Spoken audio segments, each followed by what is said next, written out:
titles. He's not the best in NBA. It's gonna be live things where we're doing live reactions to music.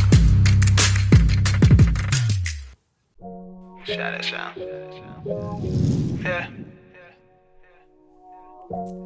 Just set Milaons on the hookah.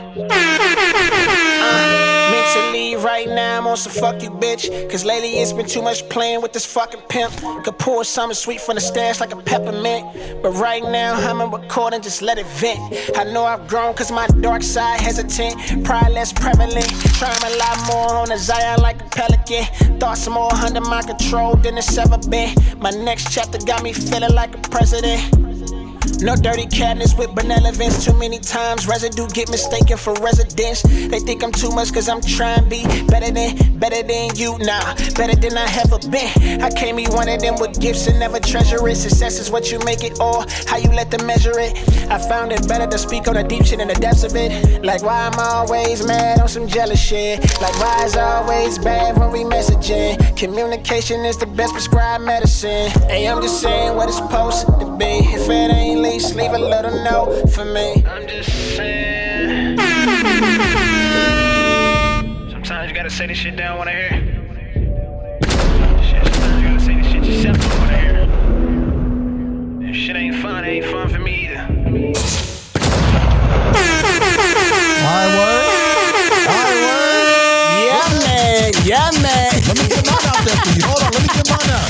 Yeah, man. Let me get it out. Shout out to my dog. That's tough. Finna be a battle with the sound effects of this mug, my G. Yeah, man, that's some new right there for you, dog. Just dropped today. Milano Interlude, man. Feels good to be live, back in the building, dropping some new music. Make sure y'all go check it out, man. It's on the What's the Word channel, YouTube, right now. But yeah, man, feel good to be live, back in the building, man. Episode 36. You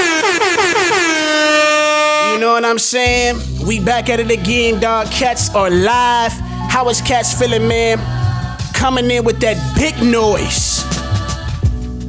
Yes, sir, skis. How we feeling? What's happening? I'm ready to get to it, man. I think we got a lot to discuss, man. I'm ready to get to it, man. It's been too long. These 2 weeks been dragging, man. Let's get it. Yes, sir. Yes, sir. Feel good to be live, back in the building, man. Like I said, episode 36, the Word of Clarity podcast with your boy Word, DJ Darrow, and your boy Kenny G, other known as Kenny Klarity. What's poppin', G's? We back in this thing. Yeah, kick it off for us, dog. What we got first up on this this agenda for the night, my G? What we looking like? Yeah. Before we dive in, I just want to kick off and I want to hear what you guys been listening to. You guys got any albums, any songs, any artists that's been in y'all's rotation lately? Anything new? All I've been playing is my shit, man.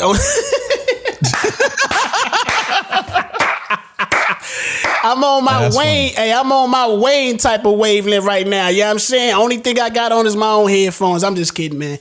I ain't gonna lie, dog. Honestly, dog, to keep it a beam, bro, unconsciously, bro. I mean, not unconsciously, but I feel like we ain't even talked about no Tory this year outside of the case. But bro, this nigga Tory, dog, I'm not gonna hold you, dog. Man, this dude overstand. Bro, I got about 50 records that's dropped this year from Tory that is smoking fire, dog. I ain't gonna hold you, dog. Like, it's a lot of music out here, but dog, consistently dropping, bro, every week like this dude has been doing all 2025 at a high ratio with fire, bro. I'm talking about every week is something. Just dropped one that's called The Valley, bro. That was crazy. I mean, every genre you can imagine. Anybody that know Tory know he dropping all over the place. But yeah, bro, I ain't gonna lie. Tory been in my playlist for sure. We gonna get to that Ty Dolla $ign album later on. That's been in my playlist. Honestly, dog, I'm still spinning that Offset Gunna joint, and then I got recently on that Dave East Karma 4 as well, dog. That joint is smoking too. For sure. We're gonna have to low key make this a segment like how they got on the JBP, like our sleeper list. Mm-hmm. Man, I got a couple. So y'all know I'm a DJ, so I've been telling people I don't really listen to albums. Like, I got a playlist, which on the low, if we want, I can start dropping like a good monthly playlist for the fans. Yeah, so what I got, there's this Afrobeats artist called Keys the Prince. He got a good song, Oh Yeah Now. Left with Her Friend. It's a good vibe. Like it's a real nice Afrobeats pocket. So if any of you guys are Afrobeats fans, I'm talking about like that early WizKid, Starboy type of vibes, like getting on that Lover Boy type stuff. There's this I found this one on TikTok. TikTok been putting me on a lot. This dude named Zeem. I don't know how to say his name. It's Xeem. Yeah. He's a Christian hip hop artist, but he sound like a YN. And that mug go crazy. Like that mug go crazy. I'm like, I kind of like this. I like this new era Christian hip hop. Like there's been a lot of people pushing the sound, keeping it a little bit more trendy. So outside of that, still looking at a lot of TLC. I've been on a lot of TLC this last month. So yeah, that's been it for me. What you been smoking over there, dog? It look like he finna say something crazy. That's crazy. Nah, I've been supporting the squad, man. My man KB just dropped that new campaign single. Been supporting that joint. That mug is. I haven't gotten to that mug, dog. Yeah, definitely giving me the bop I'm looking for sure. Yeah. It just feels good in the speaker, so I've been playing that mug. What else I've been on, man? I've been on some like real rapidy rap type junk. I've been jumping in the crates, man. I've been listening to some old Kiss. You know what I'm saying? I was listening to I was in the whip to by my side or by your side. Yeah. The joint off the Kiss of Death album. I was playing Beanie Siegel, Feel It in the Air. You know what I'm saying? I've been real nostalgic lately. You know what I'm saying? So I ain't really listening to anything coming out like right now. I kind of was like, man, let me go back and just get that feel back. Plus, I'm gonna be back in record mode, so I got a few records I'm sitting on as well.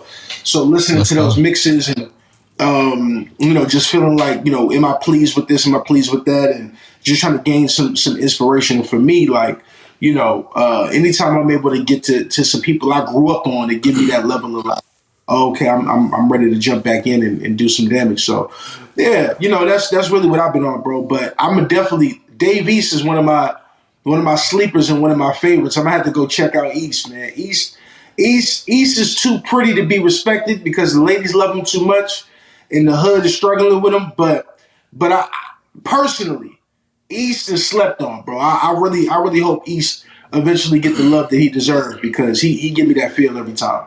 Yeah, bro. You talking about anybody that know me know I go crazy over East. I ain't gonna lie, bro. East is like one of the most recent guys that I could think of in modern or like, let's say like this era of hip hop, because he closer to this era, but he don't really reminisce it with his music sonically at all. He should have came back out like 10, 15 years ago, 20 years ago.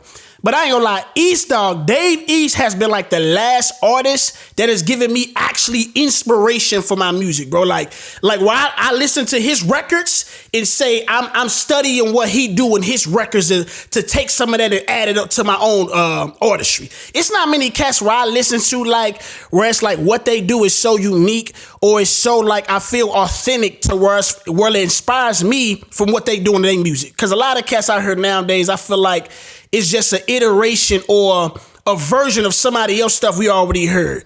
Or it's just an overusage of auto-tune. Or it's just an overusage of just like some type of tool that cats is using now where I feel like I don't even get too inspired because it's just so oversaturated with a lot of cats that sound the same. East is kind of like a unique unicorn in this era that still, I feel like, grabbing from the old origins of hip hop and MCing and really putting that in this craftsmanship, bro. So I love East, bro. The Karma series is crazy.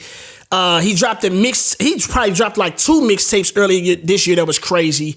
And yeah, bro, East, dog. I don't have too many conversations with cats because I don't think they know his catalog, but if you know, dog. Straight up. For sure. Straight up. East is one of them. For sure. Hey, before we jump to this next stuff though, bro, we don't talk about it enough. Like, we don't talk from the POV as artists enough on this pod, being that we cover other you know what I mean? Like, but when you said something that made me think, like when you was talking about listening to old cats' music and studying that and seeing how to, add some of that. Like, what does that actually look like for you, Kenny G? Yeah, so it's really about, for me, I think in this iteration of like thinking about artistry, it's more about the writing process. So I know we live in a generation now where it's more cadence and melody driven. Yeah. And I enjoy that type of stuff. Like, I definitely got that bag in full effect for sure. You've heard some of the records where, you know what I'm saying, you see where potentially it's going. Yeah. But for me, I needed the inspiration to like rap again, because like there's also an element where I watched the new freestyle that came out with YG and some of the dudes from the West Coast, some real spitters from over there. I forgot what I think it's called the One Take Freestyle or whatever. It's gaining real numbers right now. Okay. And so for me anyway, I've been going back to listening to like what made those early records impactful. Like if you listen to Beanie Siegel's "Feeling in the Air," the beat, everything, but also his cadence, his flow, his delivery, it sounded like Philly.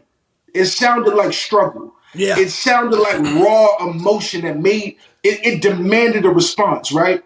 And I don't think we got music like that anymore. So as an artist, I'm listening beyond what I can enjoy as a consumer. And I'm saying conceptually, stylistically, what mentality was this artist in when they were penning this music? What did they want to convey? What did they want to make you feel? And I think it's a different level coming from that standpoint, because I get motivated by the deep intentionality of the artist as he's trying to make us hear and convey something that only he can bring in whatever his special movement is. You know what I'm saying? I feel that, bro. I feel that, Doug. I feel like when it comes to, I mean, honestly, art in a sense, like almost what you were saying, kind of remind me of like when Jamie Foxx took on the role of Ray in the movie, where it was like, bro didn't just want to be him in the movie, like he wanted to be him almost for that entire season in real life. You know what I mean? Like he actually like had his eyes taped like blind for real when he was playing the key, like method acting. You know what I'm saying? Like, and I really appreciate cats that, whether it's on the stage, on the mic in the booth, or somebody like actually in a movie going to that length to say, bro, I'm trying to take to this to the extreme highest art form where it's like at the highest level. You know what I mean? Like, and I don't necessarily think it's a lot of cats in the game that still even love and appreciate the arts to that highest level. You know what I mean? Like, I feel like it's get by, get a bag, do something, get a bob. It ain't really that level of just like, man, I'm trying to do this mug for the love and for the art form in itself. You know what I mean? Like, and so that mug reminded me of that mug so much, bro. And I think it's something there, dog, that I think cats got to take away from that mug, bro. For sure. Yeah, for sure. Speaking of that, dog, the last thing I put on her before we really get into these Grammy nominations is that MJ movie trailer. How cats feeling about that mug? I seen that boy hey, if you ain't catch the pre-show, that nigga Odero was ready to go and turn into Michael Jackson by the end of that mug, bro. I see it. Yeah. Man, listen, I've been telling people like, I think it's hard. I think and especially for it to drop now. I don't know about y'all, but I remember whenever Michael Jackson passed away, I was in like 6th grade. I was in summer school. I did band school, so I was always in summer school. Yeah. But I remember I was in 6th grade whenever Michael Jackson passed away. And I remember the ripple effects, but it's going to be crazy. Yeah. Like it's been long enough now. Like people don't recognize the type of superstar that man was. Like people don't recognize who Michael Jackson really is. Like and I'm sorry. I know that there's even someone like Joe Budden, big Prince fan. Don't even talk about them in the same conversation. Like it's Michael Jackson and it's him alone. It ain't nobody else. It's MJ in the field. You know what I'm trying to say? Because listen, let me put it like this. And I'm gonna let you go, Kenny. It's not even just about his status. I can go to any event and I can play any Michael song. I'm talking babies who are 3 years old. They're gonna start getting moving. Can't nobody and has anybody ever done what that man has done when it comes to music? Go ahead. Hey, before I'm just ready. This is gonna be short and sweet, dog. But let me just say this before you go, Kitty. I asked y'all niggas about the movie, right? And I took a whole left. Hey, I took a whole left turn. I had to get it off. No, couple. Say it again. Hey, say it again. I asked y'all niggas about the movie trailer, right? I had to take off. Right. I had to take off. That boy went on an entire rant of just about the greatness about Michael Jackson as a superstar. Nothing about the movie. Let's do. What are we doing, bro? You asked the nasty. What are you doing? Hey, bro, it's a couple people that when you just drop their name and whatever the context actually is doesn't even matter. They just gonna go on a rant about just they fandom over there. Michael Jackson at the top of that list. Go ahead, though, Kitty G. Let me hear you, Doc. I'm gonna answer the question, bro, because Daryl about to piss me off. So I'm about to answer the question. Anyway, so my man hit me with a quote this week. He said, "Yo, did you see the Michael Jackson trailer?" I said, "Yeah." And I'm gonna echo his sentiments, bro. If Flex Washington isn't playing Michael Jackson, I don't want to see it, bro. Straight up, I ain't gonna lie to y'all.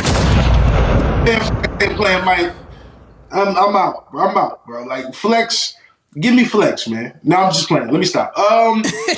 So Fuqua is the director of this joint. That was already a good sign to me. The second sign of this potentially being a dope movie is if you look at the cast, a lot of intentionality is present. A lot of intentionality. Like who they have playing the particular roles excites me probably more than the actual biopic itself, right?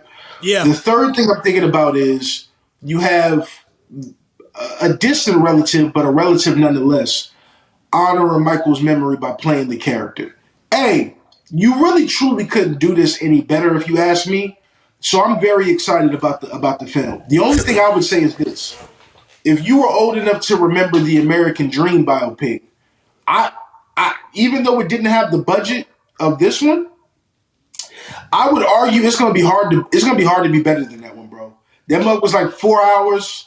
It showed every aspect of Martin's life. We remember how Joe Jackson was beating the brakes off them kids. Like it took us from everything, bro. Like from Michael's early childhood to Michael as an adult to Jackson. Like it was everything. So like you have a large looming shadow for you to live up to. And I just hope it does. Like the casting is good, the director is good, but that body of work was so good by itself. Mm-hmm. I just don't think it can be topped. I would have been okay if this were never made, not because I'm not excited to see it, but I feel like we have a proper representation of Michael's life. I do. That original biopic was so fire. Okay, let's see if you live up with the money and the budget and the Hollywood, the Hollywood atmosphere. Let's see if y'all do what y'all supposed to do. That's how I look at it. I feel that, man. Well, Lionsgate's Michael trailer becomes most watched music biopic launch with 116.2 million views. Fire. I mean, I didn't even know they kept records for trailer views, but I mean, who knows? Anything with MJ name next to it, the records is gonna get broken out. But yeah, man, all in all, I'm excited for it, bro. I wouldn't call myself a Michael fan, definitely a Michael appreciator, know his greatness, know his stardom. This is crazy. Niggas is giving praise to Michael and his face still can't stay straight. See, this is what's wrong with human beings. We fantasize over people we never met and just go ballistic over anybody. Anyways, man. Come on, bro. You said you're not even a Michael fan. That's rule number one. I'm being respectable, bro. I can't be ingenuine to the real Michael fans, and I definitely can't be ingenuine with myself. You know what I'm saying? But anyways, let's get to this other stuff, man. Before we get to that, dog, real quick, let me get some quick takes. Greatest biopic ever. This is y'all. Y'all don't have to say. What do y'all have? What do y'all think? Just give me some quick ones. Favorite? Give me your favorite. That's hard. Yeah, I would have said Ray. I'm right there with you. Bohemian Rhapsody is one good one. All right. Bohemian Rhapsody. I thought this was a black podcast. All right. Anyways. I was going to say Ray, but that was the easiest one to come up with off the top. That nigga went down to Texas Tech with that one. Bohemian Rhapsody is what he's saying, bro. It was a good one. He done let us down, man. All right. Come on, man. All right, yeah, let's move on. We ain't even got to get into it. He done let us down. All right, man, let's talk about Grammys. All right, man. So the Grammy nominations just dropped. So let's run through the rap and R&B category. So I got the big ones, which is performance, album, and traditional performance. So how y'all want to do this? I think the best way we can do this, I'm going to go through the best. I'm going to read through all of them, and then let's select which ones we think are going to win out of each category. So for R&B, Best R&B performance, UConn, Justin Bieber. It Depends, Chris Brown, Bryson Tiller, Folded, Kehlani, Mutt. The live from NPR Tiny Desk I found very interesting. Leon Thomas, Heart of a Woman, Summer Walker, and then next up, Best R&B album, Beloved by Giveon. Hold on, no. We gonna go. Let's go by category. That's too much to remember. Okay. So we go. Fellas, the answer is clear. There's only one record to pick from the ones that were listed. As much as I love It Depends, as much as I love Mutt, there's only one record that has thugs who have served 30-year prison bids singing in their closets, and that's Kehlani's Folded. That's Kehlani's Folded, bro. Let's wrap it up. We have no evidence of that craziness. He just saying madness. Listen, I know dudes, bro, who literally will kill your grandma and turn on Folded. Come on, dog. This nigga finna get us taken off the internet, dog. Kill your grandma is insanity, bro.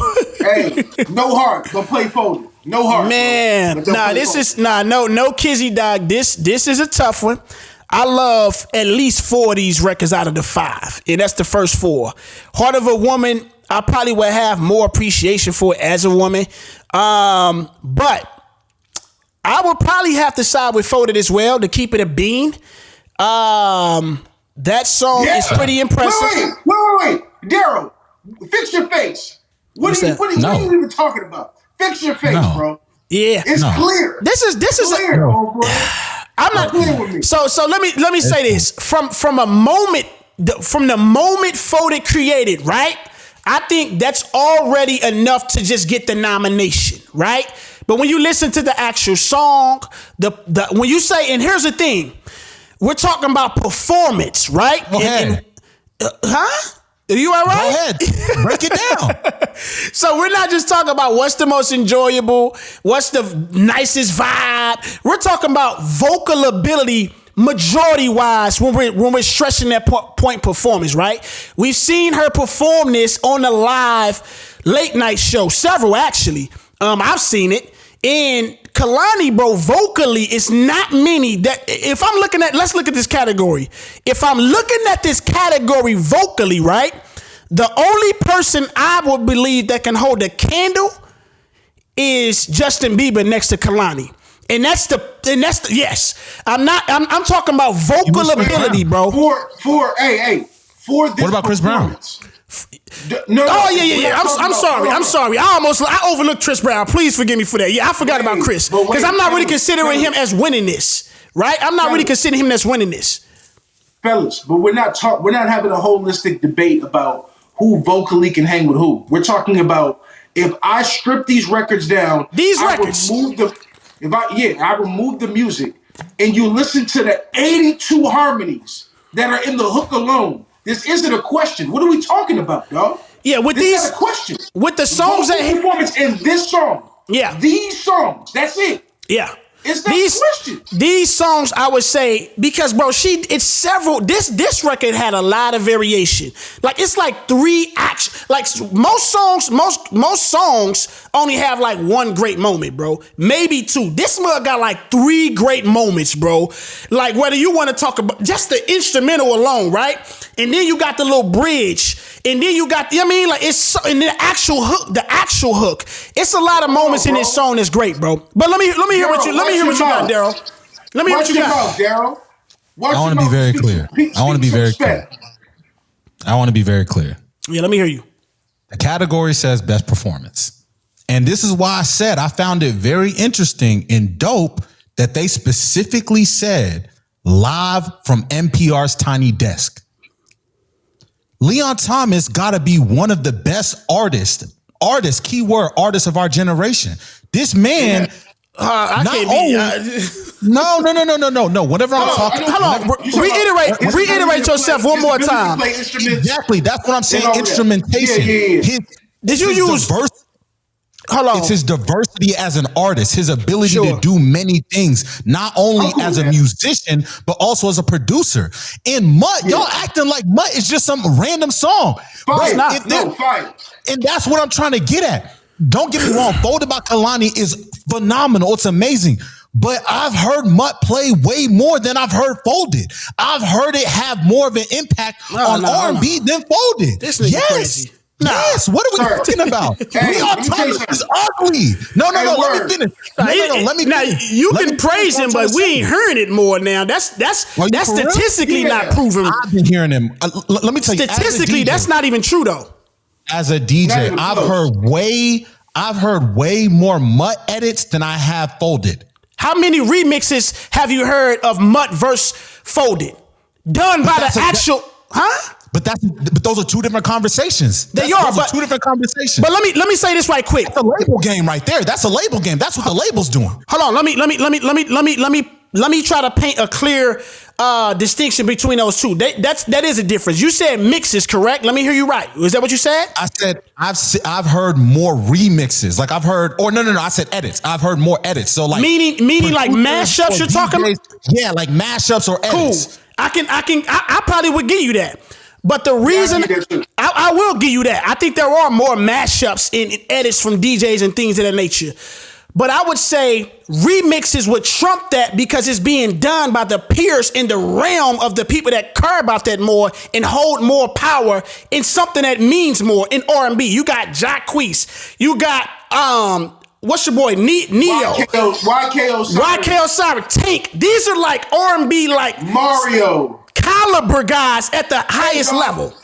Hey, let me end this debate real quick. No. Let me real quick. Folded was so crazy, it brought Brandy out of retirement, bro, just so she could drop a video and do 100 harmonies on Folded, bro. Let me say this too. Before the label even got their hands on it and started calling random niggas to do these remixes, there were already 10 artists who were respected who took it upon themselves to jump in the booth and submit their remix to Klarity to be like, hey, if you ever decide to do something with this, we'd love for you to get on. Now, I'll say this. Before Folded ever existed, if this category came out and Mutt was in this category, hands down, I would have went with Mutt before Folded. Hands down. But once Folded became a record, it was over with. Mutt is incredible. I love Leon Thomas. I think Leon Thomas is super dope, super talented, super underrated. You want to talk about this Prince aspect that we started with. He has a lot of those qualities, like just being real. And still, as much as I love Leon, as hard as the remix with Chris Brown was, as much as I love that record, and I played it to death when it came out, when I heard Folded, and then seeing what a dude like Mario did on Folded. And then it just expanded. And now JoJo's coming out of nowhere. We ain't heard JoJo since. It's too late. I'm not even going to sing the record. Eric Billinger. Anytime you get the writers, dog, that really be holding the notes and submitting these songs for these niggas that's on the biggest stage, like, it's a different level, bro. I ain't going to lie. But Mud is what it is. But I'm not shitting on it, but I think there is a difference, though. I think there is a difference. It's statistically, crazy, by the way, though. Yeah, much crazy. Yeah, for sure. For sure. We can agree to disagree on that one. Let's talk about best R&B album. So first one, I gotta get a drop for this. Beloved by Giveon. Yeah. Crazy word. Why Not More? Coco Jones. The Crown. I ain't gonna lie. How do y'all say what is that? This? Ledesi? I don't know who that is. Who is that? I don't know. All right. I know who we not going for. Next one, Escape Room, Tiana Taylor, and then last Mutt, Leon Thomas. Who y'all got for best R&B album? Yeah, man. Now, if you want to get Leon Mutt here, because Mutt was so critically acclaimed and has a few records and a few sleepers that have yet to even drop in mainstream radio. If you actually listen to that project and that album, it was actually a highly enjoyable listen, in my opinion. And even before the record blew up, the album itself to me was a great body of work. You want to give Mutt here? I'm not mad, especially considering the Coco Joneses of the world. No disrespect. Somebody I don't even know on here. No disrespect. Tiana Taylor, who I think is a craftsman and a show woman, and who does an amazing thing. She's an artist in her own right. But album wise, it could be something to be desired. I skimmed through that joint. I did like the Giveon joint. I really did, and I think like if Giveon if Giveon made some different moves, maybe this would be more of a discussion in my mind. But as far as the music is concerned, I absolutely appreciate what Giveon brought to the table. But if you're just asking me, like, to me, that should be Leon's category, and I'd be shocked if he didn't get it. Yeah, let me say, if I was a Grammy, if I had a vote, for me personally, I'm choosing Giveon. I was a huge fan of Giveon's album because not only because Giveon has an amazing vocal ability, but he in a lot of ways brought back more of a real traditional R&B sound, which I felt like was a breath of fresh air, especially in 2025. Like, we don't hear a lot of people get on, and let me be very clear. Even though I'm a fan and I'm a part of this generation, I rock with Brent Faiyaz, but a lot of the monotone, real, like, even keel R&B, male R&B that's been pushing through the waves, it was so good to hear a real songstress, a real vocalist get on an album and go. And in addition, I mean, his tour, like, you're seeing a real vocalist with the ability to get on a mic and wow people away. We don't see that anymore. You don't see that anymore in R&B. So that, for me personally, that's the reason why I would give this to Giveon. But I mean, Leon Thomas, I mean, that's no question. I think it is he's more so stepping into that industry darling category right now. And I feel like we could see him really almost dang near sweep some categories. So for me personally, I'm choosing Giveon, but I would understand why people would choose Mutt. What you think, Word? Yeah, man. I'm looking at this list. I don't really love any of these records. Like, I like Mutt objectively, right? Like, to be quite frank, bro, Leon Thomas actually really ain't really my cup of tea of R&B, but I know the greatness he possessed. From what I heard on Giveon record, I liked a lot. I didn't make it through his album for some reason. No, I don't know why. I like Coco Jones a lot. I don't think I think her win is just getting nominated. And then I'm not sure who the Crown. And I actually tried to get through Escape Room, bro. I was excited for Tiana Taylor record too, bro.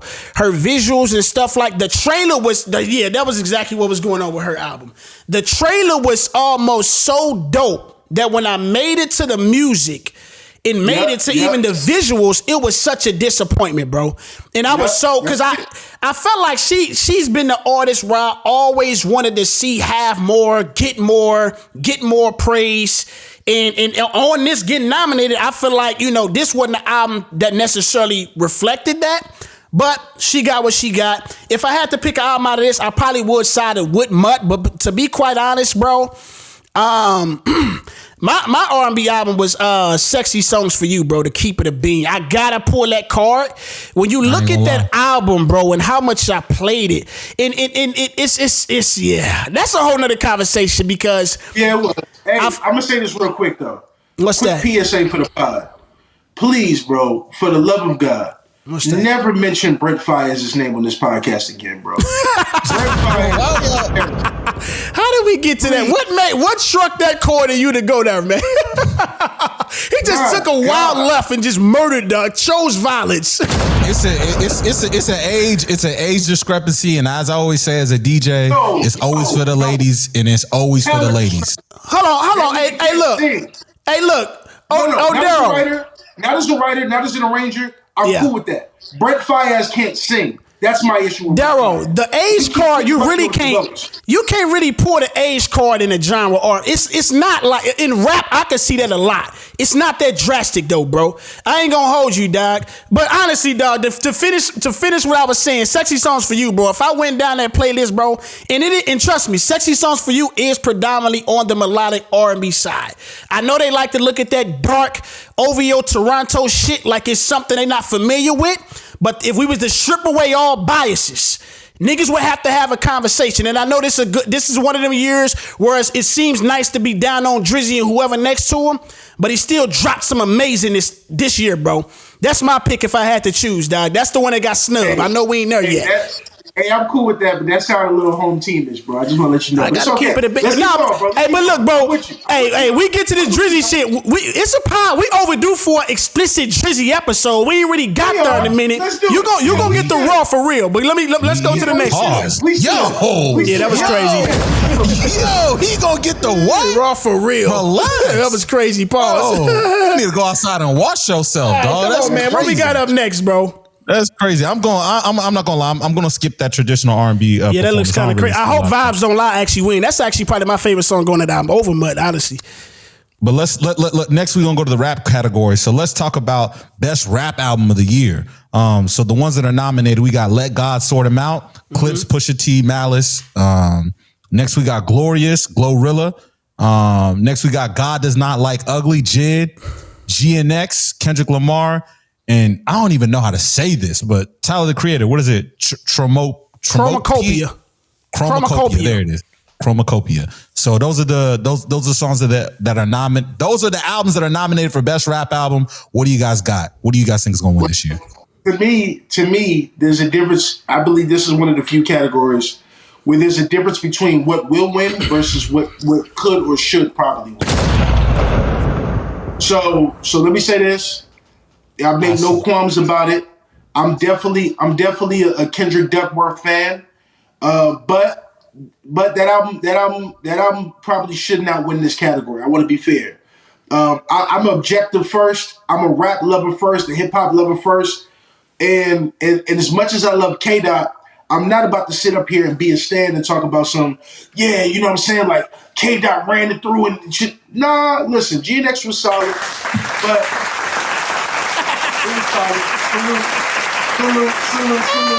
it was solid. Listen, I'm not about to get up here and sell out though, but bro, you know what I'm saying? Like it was solid. GNX was a good project. Let God Sort 'Em Out, fire. What's Jid's? What's the name of Jid's joint again? God Does Not Like Ugly. Yeah, God Don't Like fire.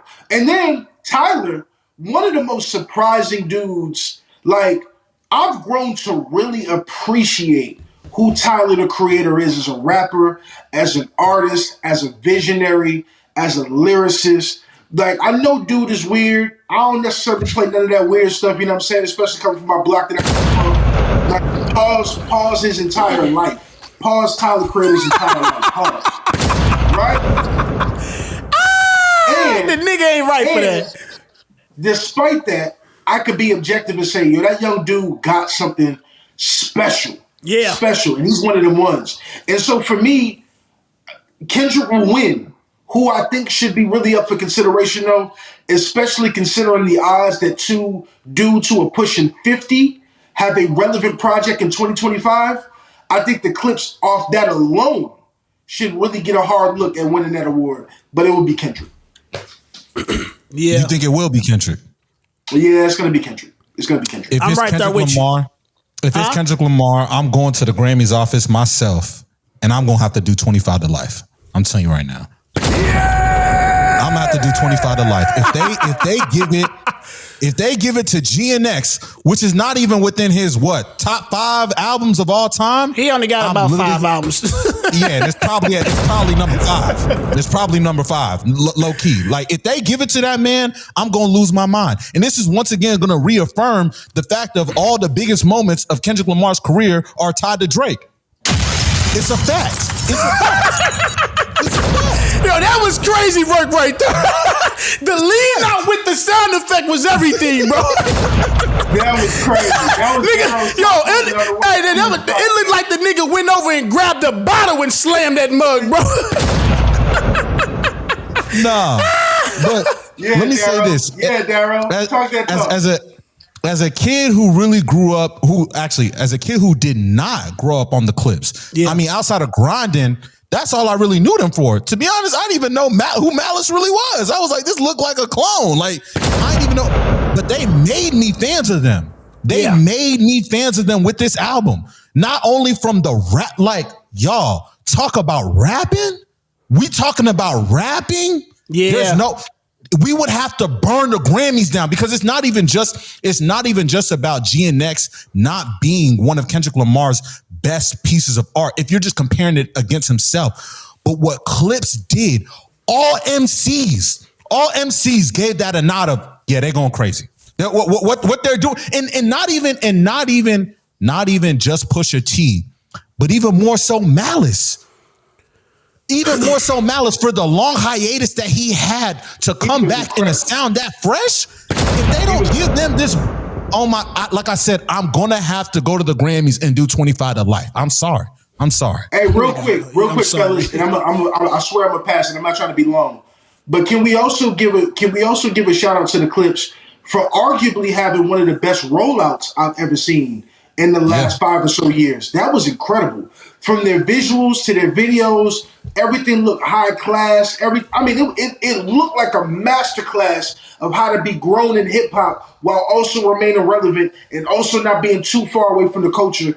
Hey, listen, fellas, if you don't win, I hope you at least see this and know that there's some cats who appreciate y'all for what y'all did, even though y'all didn't get that dub. Salute to the Clips, man. But my bad. Go ahead, y'all. Yeah, man. The Clips, they, like I said again, bro, they keep taking the pages out of Hove book. He's the greatest at doing that, you know what I mean? Actually wearing his age, but still knowing how to be cultivated in the culture of this era or whatever the times look like. And so, yeah, man, piggybacking off that album, Let God Sort Them Out, I mean, just the title, you know what I mean? Like, let God sort them out, you know what I mean? And just with the title, you feel the energy of Malice and you also feel the energy of Push with that. The album for me definitely, I think, was like a great cold watch of a movie, like The Revenant. I didn't really revisit it, but when I went to it and put my ears to the music, I appreciate what I heard. It didn't sound like anything from this era, but it still sounded modern enough to be of this era, so I can appreciate that. So I think the nomination definitely is deserved. I see y'all just went right around the glorious Glorilla. Even though she's had moment after moment this year over the last 12 to 16 months, she's definitely kept a bop for the ladies for sure. She representing the ladies in this by herself, so that's pretty big. I think the nomination for her is pretty big as well, too.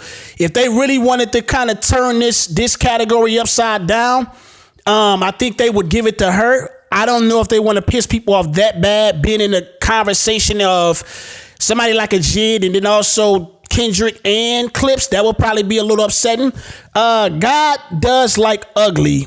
I was excited for that album. It didn't meet the excitement level I had. Jid, I think for me, has become an artist that I enjoy in moderation. Not a full album in totality, but he's a great lyricist. He's been putting together some of the great verses of this year. The verse on Bodies, Offset album, I think that Offset song, that's probably my verse of the year. We'll get to that. You know, we getting close to the fourth quarter or the end of the year where we'll do recaps and verses of the year. That'll be in there for sure by me. GNX, Kendrick Lamar. This is the album I think will win. Though it's at the, maybe at the lower end of his catalog, it's probably the one he took the most risk on and the one that I really didn't foresee coming, right? It doesn't look like any of his other albums. I think this was the one that was overdue, being he's from the West Coast. He never fully embraced the West Coast sound, which he did on his album. I can appreciate that. And it's coming on the back of one of his biggest years, or the biggest year, with a dub with one of my favorite artists in Drizzy Drake Rogers. And so, and he really shook Drizzy. You know what I mean? Like, I'm at the point where I've seen the ripple effects of Drake being shook, and it's undeniable at this point. And when you look at that album, Not Like Us, I don't believe he put it on that album. Did he? Or am I tripping? No. Okay. No, not on the album. So even though that was, and I like that because that album still had records of his own. You know what I mean? Turn TV Off is one of a record that went crazy. Man in the Garden, I absolutely loved. I didn't absolutely love the album, but I can appreciate what he risked on doing that album and still landed on his feet pretty good. So I think that's the one I think will win. Chromacopia, I necessarily didn't get to. And I'm typically a person that's looking to get to a Tyler the Creator album. Call Me If You Get Lost. I love that album. I love Igor. He got a nice amount of batch. Yeah, he got a nice amount of albums I enjoyed. I just for some reason didn't get to this album. So, yeah, man, I think GNX will take the dub though. Do I think it deserves it? Musically, I don't know, but I can understand. I wouldn't be mad if he won. I think Let God Sort Him Out by Clips probably would be one I would give to. So Fair that's enough, me, bro. enough. So next up for the best rap performance. So kicking off with some of the same two that we had in the last category, we got Chains and Whips by Clips, featuring K. Pharrell. Next we got TV Off, Kendrick Lamar. Darling I, Tyler the Creator, and Tizo Touchdown. Outside Cardi B, Anxiety Doechii. Which ones y'all got up for best rap performance of the year? Yeah, I think so. I think what's gonna happen here, right? I think what's gonna happen, going back to that last category, GNX is gonna win that, right? And they're going to give Clips the dub in this one to make kind of both parties happy, because Kendrick, he's gonna sweep a lot because he's the most nominated, and he's probably had the biggest year out of the urban world for sure. And because I don't think the Clips is gonna win that rap album, this is where they'll get their dub, and I think it's deserving. TV Off, great song, but when you talk about rap performance, it's not the greatest rap performance when I'm thinking about performance. The other records, yeah, I would just overlook the rest of those other records for sure. Yeah, there's some good records. Let me not go too far. There's some good records there. I don't think they should be overlooked, but unfortunately, the category yields to its winner. So K-Dot either gets one of these past two awards. Either he gets the album or he gets the verse. Either way, so it really doesn't matter. And he's got two chances to win a Grammy, whether that's the supporting star or the main star. So to me, it's pretty clear that K-Dot's going to get that award at some point. Yeah. And then he's probably gonna get the album. I agree with Word. So I think the way it falls is that I will say this though, man. Like in an age where rap of substance and rap of like actually putting the pen to the paper seems to be making a resurgence. I'm surprised there's not more to choose from here on a lyrical content perspective when you talk about rap performance, or at least somebody who just went crazy with the flows or something like that. Like I feel like after the noticeable names in this category, it kind of was like, oh, those are good records. I don't know if I would say they're great performances. Yeah. So that was strange to me. But yeah, that's all I got on that. Yeah, I don't think I really got much more to add. I think I agree with everything y'all said. Honestly, we can go to the next. Before you get to that next joint, bro, I'm gonna. It is some disappointing moments in looking at these categories for me, bro. You know what I mean? As much smoke as I has for Drizzy, bro. It's just it's much. I have more smoke with the movements of Drizzy, right? As his career and how he's been moving. Musically, I probably don't have any critique for him as his career, even this year. When I don't see no key on her, that upsets me, bro. I don't understand how you don't have no key. Oh my God, come on, bro. Performance. I'm just saying, period. It needs to be somewhere on this mug, bro. Hold on, word. But hold on. The Grammys is a scam. It needs to be somewhere. I feel like you missing one though, Daryl, because I believe when I seen the nomination, Somebody Love Me is nominated somewhere. Did you miss a category? Yeah, Somebody Love Me is definitely up for something. And I'm like, man, because I seen the nominations and I was like, okay, they gave this nigga one, but no Kia. I'm not saying for rap performance. No Kia has to be somewhere though, dog. Come on. In the year that he posted, hey, come on. In the year that he supposed to been done for, dog, No Kia still got up to number 2 on the Billboard Hot 100. And really, in all reality, it's still a number 1. Like, come on, y'all. You know what should? I'm calling it now. You know what should win rap performance next year? What? That joint that Drake got leaked from the National Treasure. National Treasure. It's certain records you love by Drizzy, bro. Hey, National Treasure should win rap performance of the next year's nominations already. And the shit is probably gonna never get released now. What you got, Jero? Let me say this.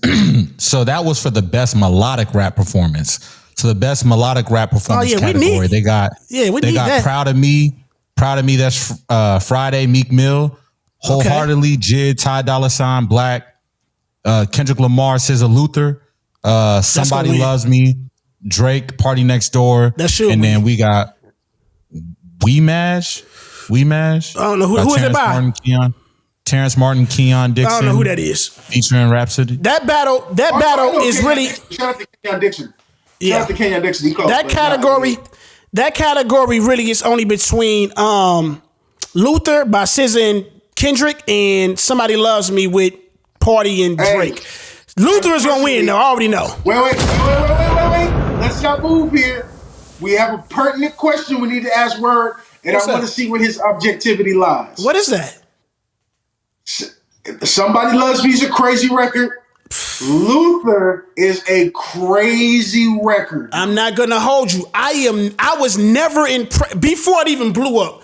I was never a fan of Luther the way it blew up, bro. I'm not gonna hold. That's not a number one. That is not a number one, bro. Especially not over no Somebody Loves Me. And here's the thing, bro. I want you to hear me loud and clear, bro. You know what my appreciation of Drake is, right? I don't know if I make it known enough how much I love Party Next Door, bro.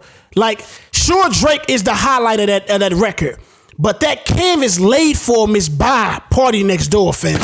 Like, it's not just, Drizzy on there, he went crazy. I love that record is crazy, fam. It was so crazy they did a part 2, and it's even crazy too. You know what I'm saying? Like, in Luther, I'm not now, bro. I wasn't. I felt like that was they was on tour. You know, let's make this a moment. It kind of got boosted by that. You know what I mean? I really wasn't the most Lutherist fan, bro. I'm not gonna hold you. I'm not. Salute then, bro. Yeah, bro. I first listen. Just holding the level. And look, bro, when you talking about and here's the thing: when you talking about melodic performance, fam, there's no more melodicness it gets than that nigga Party and Drizzy, bro. Come on now. That's what you talking about objects. Let's keep the context of the category in mind when we answering these. Like, let's really keep it a bean. It don't get no more melodic than them niggas. Them niggas breed melodicness in their bones, nigga. Come on. Absolutely, bro. Absolutely, they do. 1,000%. You're not gonna get much hate from me because I love sexy songs for you, bro. So there's not much hate that's there. However, man, Luther, man, SZA, man, SZA's just. Even Kendrick is a machine, but nobody talks about how amazing SZA is. We talk about it, but we could heap more praise. I don't know. We could heap more praise on SZA. Let me ask you this right quick. Praise. Since the original what's the album name? Since the original album that had Snooze, like the original, not the Lana Deluxe, what was it called at first? When she on the edge of the bench with the hockey jerk. I'm picturing the album. Whatever that album is. Hold on, let me go get it for these niggas that's watching know what we talking about, bro. Hold on, here it is. I got it. What is it? SOS. That album. SOS. Like, I'm talking about the original pack, like the first initial songs.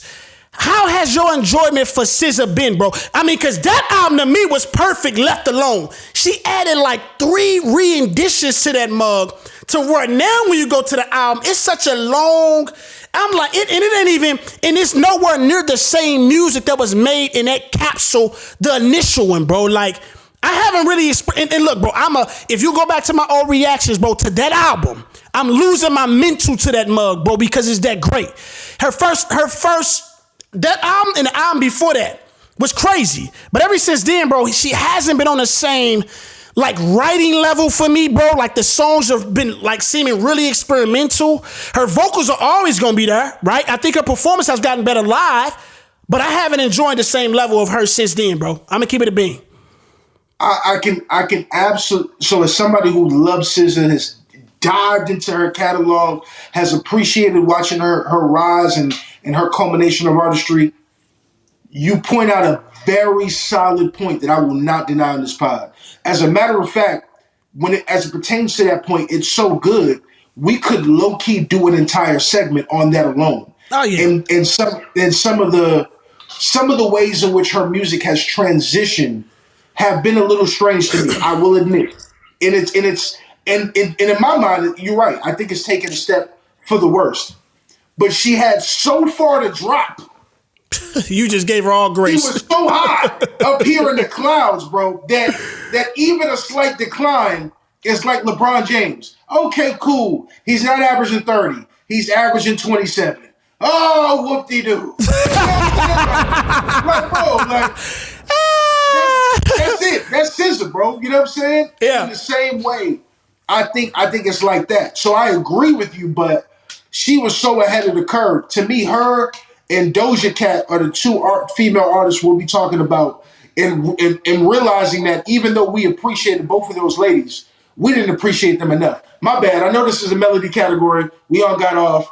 You all good. Hey, on that, this the last thing, Daryl. I know what we gonna do is we gonna skip that tie because I know because somehow you kind of you thought it was a Ty Dolla $ign and Yeah for some reason. It was only Ty Dolla. I know you ain't listen to that shit, nigga. Anyways, bro. Yeah, I'm gonna say this last point, bro. Did either of y'all get to the Doja Cat album, bro? I still haven't, dog. I don't know how, but have y'all? One or two records. I haven't, not enough. Hey, so let me ask you, because I know you listen to the other record I'm about to pull up, because from where I sat, I got the idea that it was a 80 pop inspired album, right? Am I correct? So it's nowhere near the Tory Alone at Prime type stuff. Not from the little bit that I've heard. No, I would not go there yet. Let me tell you something. You know how I feel about. I know. That's why I asked you. Yeah. Woo! Yeah, that's why I asked you.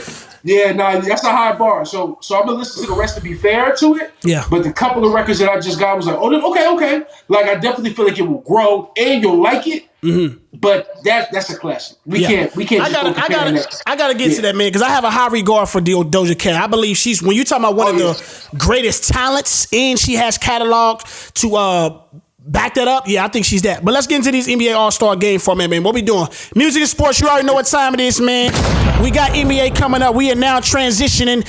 If you didn't know, the last conversation we just had about the Grammys was the marquee conversation of the night.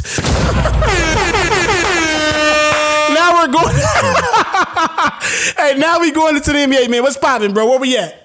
So NBA All-Star Game format changes. So the NBA just announced the changes to the All-Star Game format again. So no more draft style. We're going back to the East and West kind of. So there's been a lot of criticism as far as the way that the All-Star Game has looked. I mean, honestly, since Kobe left the league, people really haven't felt that All-Star Game has had that same type of vigor. It's had that same type say it again. One more. Since who left the game? Since Kobe's left the game, it hasn't had that same vigor, that same type of passion that the All-Star Game has had. So that's what we opening up the real clip with right there.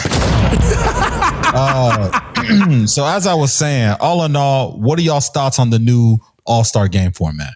What you got, Kenny G? How you feel about this thing, man? What we doing? Listen, I think it could potentially help the game marginally, but I don't give a damn about this format. This is not the issue, bro. All-Star Weekend needs an entire makeover. You have to incentivize these players. Like, I get it. The bringing in the world concept, I think, could be dope. In theory, it could be dope. But even the way that they're breaking up the format into the one round to the championship game, and team 1 beats team 2 to make it the team 3, it's like, nah, bro. If you want to do it right, get the top 24 NBA All-Stars minus position. I love that. Love that concept. That's dope. But put them on one team, right? Put them on one team. Now, I know that sounds crazy, but they can each play a half. 12 can play the first half since you're not burning nobody out anyway. And then the second 12 can play the second half since you're not burning them out, or mix and match. And then if the game is close, then you play your top stars. Then the second thing you do is you say, okay, out of the 24 guys that we picked, who will go in the world team? So that would mean SGA would play on the world team because he's Canada. Joel Embiid would technically play in the world team because he's African.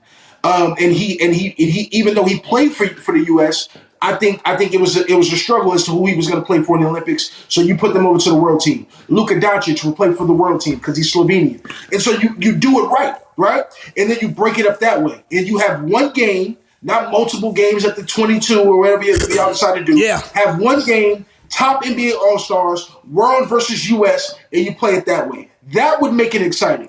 The second thing you want to do is And I know we're getting a little bit off topic, but it just needs to be said. It's still in the All-Star game theory. We're just talking about the weekend. Make that idea of playing one-on-one for major bread happen. Yeah. Kevin Durant said he wants to do it. That's all you need. Niggas is willing to strap it up against KD in the NBA. They're ready. You do a list of the top 12 dudes to play one-on-one, game up to 3, or you could do king of the court style. I think that would be electric. I would want to watch that more than any dunk contest or three-point shootout. And I like the three-point shootout. And when the dunk contest had Levine and Gordon, or even Mac McClung, who's been going crazy. Mac's been going crazy. I appreciate it. But dog, I'm turning on that king of the court one-on-one style immediately. I'm glued to the TV. That's how you get the All-Star game back. US versus world, one game, one-on-one king of the court style tournament. That brings NBA All-Star Weekend where it needs to go. Without that, I don't want to hear a damn thing about this format. I'm going to tell you how you fix the NBA All-Star game. You ready? Watch this. Fire Adam Silver. I'm sick of this nigga. I've been sick of this nigga since he took over as commissioner, bro. The nigga is just doing everything under the sun, bro. I don't know if he the nigga to blame for the TV partnerships and how many, bro. It's so crazy, right? I had to walk into my wireless provider, fam. Ask them niggas, yo, how much is cable? Them niggas said, man, it'd be more than your actual phone, bro. I walked up out of that mug so fast, dog. Yeah, bro. I'm sick of this nigga though, bro. This tournament style, it was so bad last year, bro. Oh my God. I don't know why he continues to do this stuff, bro. He got the in-season tournament. I'm a little indifferent about it. You know what I mean? It gives a little edge. There's some payout from that. I think they should, if the All-Star game should be kind of like how it is for MLB, the conference that wins, get the home field advantage or whatnot. It needs to be something that incentivizes them for higher stakes deeper in the season. Something, dog. The NBA slam dunk contest and all that other shit, bro. I think that may be a wrap. Cats just ain't made the same, bro. Like, ain't nobody trying to go up there and be VC. You know what I mean? The last of that class was Zach LaVine and Aaron Gordon, if you ask me, bro. Mac McClung is a small white dude that's jumping out of the gym, but I necessarily don't want to see that All-Star weekend to keep it a bean.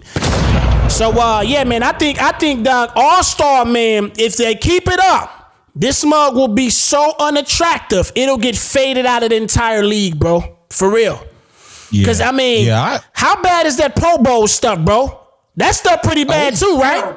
Yeah, it's going to be like that. It's going to be like that. But, and that's the problem. It shouldn't be because football and basketball are two completely different sports. Well, football, I understand. Yeah, you're really putting your body on the line. You don't have guaranteed contracts. If I was an NFL player too, I would get it. I would not want to play tackle football whenever I'm not getting paid. This isn't going towards my stats. Yeah. Basketball, I mean, what we see during the offseason, dudes running at, what's his name, Chris Brinkley's court, they be playing harder there than they do in the All-Star game. You on television.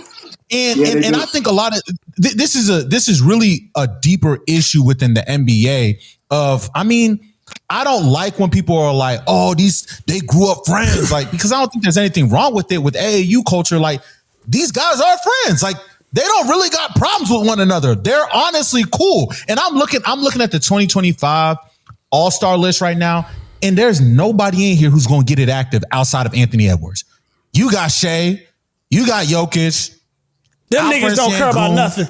Pascal Siakam, Cat, Trae Young. Like, ain't none of these people really finna get it active. Like these are not the people that I'm looking for to really step into the wreck and say, who won it? What's up? Like, ain't nobody got that type of energy. All of them are just real cool, real relaxed. They trying to just get their fits off. SGA gonna come in there trying to get the picks on the runway. He ain't even really trying to hoop like that. He gonna be baiting for fouls, you know, like.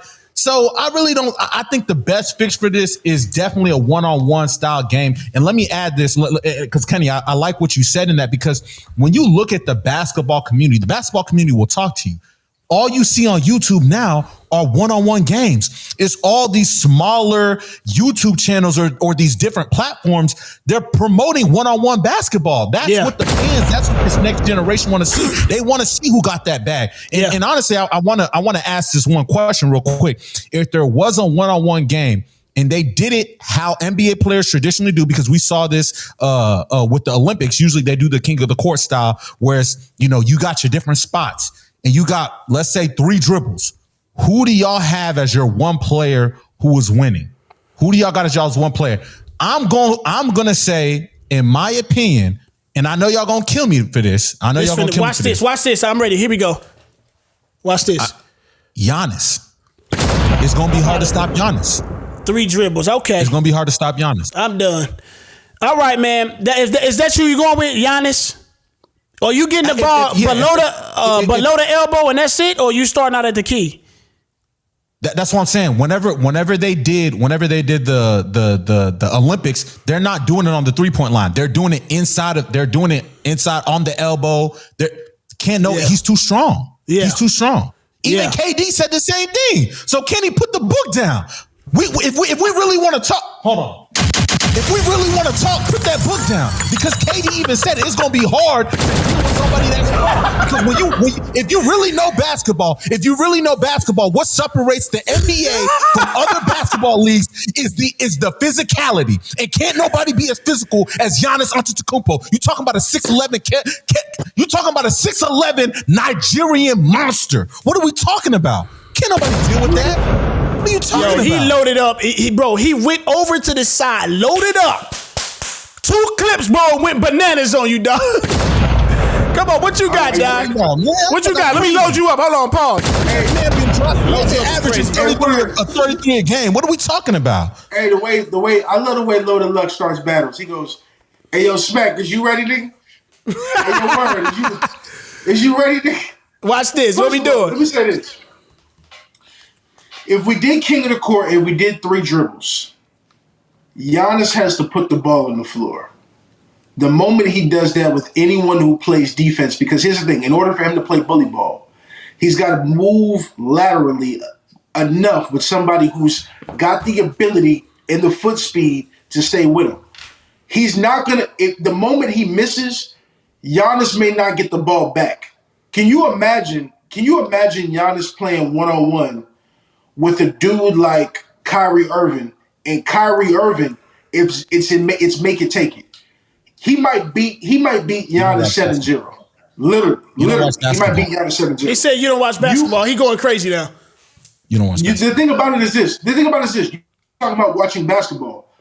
Do you understand that Giannis? I've seen Giannis literally once they built the wall for Giannis.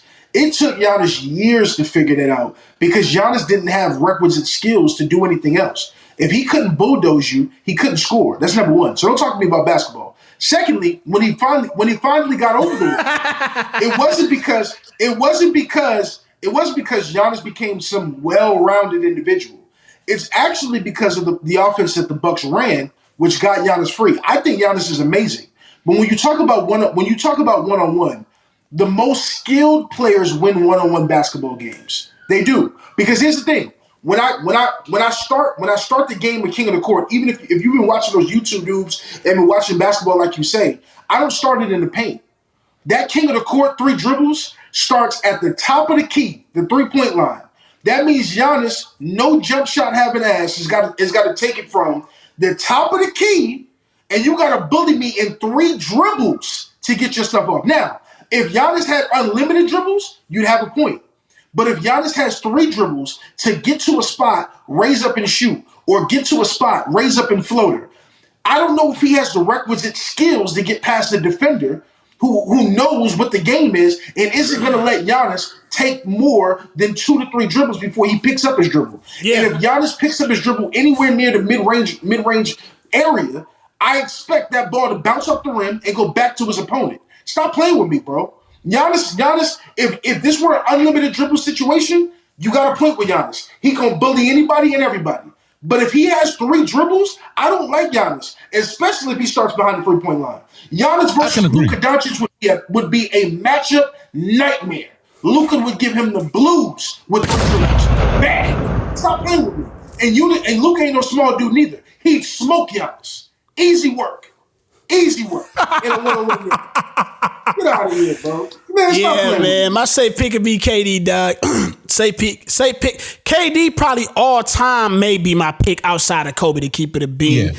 I think Kobe possesses, I think KD is more skilled just off of his frame and what he can do at that size. But I think the intangible that Kobe would have would override that. Maybe Jordan. I would probably put Kobe and Jordan to be my top just because of they insides is made different pause. If you want a sleeper for one-on-one, you want a sleeper for one-on-one now? Who was the that? one dude y'all not mentioning who I think in his prime would have even gave. Now, if you want to talk about where skill and size meet, Daryl, since you want to talk about somebody watching basketball, who I think would have gave Kobe major trouble because of his skill and his size is Carmelo Anthony. Carmelo Anthony was strong as an ox and had all the skills in the world. Daryl was excited. Hey, Daryl, what you was about to? Who you thought he was about to say? I was gonna say Hakeem. I thought you was gonna say Hakeem Olajuwon. All right, let's Detroit Pistons, top of the East. No. Why y'all tripping? Bro, stop it. He was an all-time great defender. And he wasn't an offensive. He wasn't an offensive star. Also, what are we talking? Just don't act like I'm crazy. Is all I'm saying. His bag is nowhere near. It is crazy. His bag is nowhere near Kobe. Let me just. Bro, Hakeem is a all-time player. I heard you. I'm just saying in comparison to the one-on-one player that I mentioned, bro. I'm not. I thought. It depends on where you. It depends on where you're starting Hakeem though. Like when you said at the top of the key, right? We talking about if he gets the ball side of the 3-point line. If you watch the next chapter, bro, like them. If you watch the next chapter, like them YouTube channels you was talking about, I watch them. Next chapter, they start at the top of the key, fam. You get a couple dribbles, and if you get stripped, it's automatically the other person ball, bro. You can't get it, none of that. If that's happening with Kobe, it's a wrap. That's the difference. When I'm telling you, go back to that 2012 Olympic team. The way that they did it is they chose spots inside of the 3-point line and they moved around. That's how the NBA players play king of the court. It's not like the YouTubers. They play king of the court inside of the 3-point line. That's why I'm talking that, because if you were to play outside of the 3-point line, the big man wouldn't even be able to play. It would be an unfair advantage to the smaller guards. That's the way that they make it more even. So once again, if you take a Hakeem Olajuwon, he's just going to shoot over somebody who's 6'6". So it's not a crazy point to say that a big man can dominate this game because you also have to play defense. Okay, none of them niggas nobody you mentioned, bro, got the dog like Kobe, bro. I'ma just keep it a big. Mama mentality. Ain't nobody, nigga. If you putting money in talking about hockey, bro. You talking about here all time. Who got more all defensive teams, bro? You want to talk about that? Who got more? Who got more on the offensive side? Kobe, nigga. What are you talking about? Don't start talking crazy about some Hakeem bullshit. Hakeem was a defensive player of the year. And you said he an all-team. Right, Rudy Gobert was too, fam. So what are we talking about? We talking about it. Rudy Gobert. I'm just saying that because he's saying it like that's crazy. He's saying that like that's crazy. We talking about Kobe, bro. Kobe guarding more than just his position, fam. And he guarding the best player on the other side of the court. Stop it. We don't want to go there. And you talking about offensive bag? Bro, his back ain't nowhere near Kobe's on the offensive side, bro. I tried to go to the next conversation. Don't you got to score? Don't you have to score? No, but don't you have to score? Kobe went to Hakeem though. Kobe went to Hakeem though. He went to Hakeem for footwork. He went to multiple. He went to everybody that was great at a certain position, bro. And that tells you. He went to everybody that was great at a certain move in a position, bro, and took it all. So what are you talking about? You haven't done your research. That's not new. That's not new information. That's not new information. You know, if you want to use the same ideology or theory, nigga, your favorite player, James Harden, went to Kobe, fam, and you talk crazy about him. Like who else went to him? Giannis. The niggas you talking about right now all went to Kobe, my nigga. What are you talking about? This is facts. Do your research. Move to the next conversation now, fam.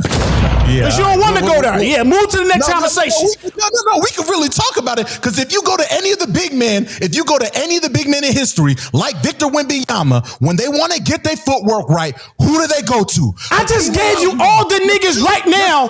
I just gave you all the niggas that's right now I just gave you all the niggas that's right now. But Kobe went to many of people. You saying that like that's exclusive to Hakeem. It's not. No. What are you talking about? He was a student at the game. He went to everybody. What are you talking about? Whenever they say a big man is taking the next step in his career, what do they say? Oh, he wouldn't train with Hakeem this offseason. What do we, bro? You want to talk about influence on the game? Whenever somebody stepped back and shot something, what name they call it? Kobe. Whenever you trying to get hold on, because you want to talk about an aspect of influence in people going to go get certain things when the entire DNA that niggas is aiming for, that is the highest mentality, is what? Stop it. Like, we gotta stop it, fam. Niggas don't even. Do you see the hook being used right now, fam? Where's it at in the league? Where was it at? Tell me. You talking about him? You talking about him as if guys are trying to fashion a game after Hakeem right now, and it's not existing right now, bro. You saying it as if that's when he lost to the Celtics. You just acting like Mamba mentality mean he gonna win every time. He can't. Then he come. He can't. No, Mamba mentality isn't winning every time, bro. And that's how I know you don't know nothing about the Mamba mentality or actually winning, bro. You don't know because that's not the Mamba mentality. It's not. So what's the Mamba mentality? How's that gonna help him win? The dude, you talking about a 6'11" giant with footwork? How he gonna deal with that? What are you talking about, bro? Because you gotta still dribble, fam. You have to still put the ball on the floor. Defense is there. Stop it, bro. You in your feelings because a nigga play for Houston or something. Just tell me, anytime somebody get disrespected that play for Houston, this nigga loses his draws. Remember that. Remember that. All right. Next up, Detroit Pistons, top of the East. So let's talk about one of the biggest surprises of the season so far. Detroit Pistons are actually winning games. Let's go, man. You gotta deliver this shit. I told you, dog. Winning games. It's legit. So they got a young core, Cade. Shout out to Cade. The other Thompson twin, Asur Thompson, Jalen Duren, Jaden Ivey. So they got a strong start, defensive intensity. Monty Williams, great coach. Shout out to Monty Williams one time. So what do you guys think about the Detroit Pistons? I mean, the East is wide open. Tyrese Halliburton out with the Achilles injury. Jason Tatum out with the Achilles injury. This is the year for the East being wide open. How do y'all feel about the Detroit Pistons and their playoff viability? What you got on that, Kenny G? Monty Williams is the coach for the Pistons? Not no more. I thought it was Bickerstaff. Man, this nigga must have chat GTP this shit, bro. Because this nigga had all kind of incorrect shit on this. My bad. Anyway. Busy day. Shout out to the Pistons, man. Hey, but guess what? I'm the nigga that don't watch basketball. It's me. I'm the guy. Hey, that nigga done doing the show, bro. This nigga crazy, bro. I just want y'all to know I'm the guy that doesn't watch basketball. I just want y'all to know. Oh my God, I'm crying, bro.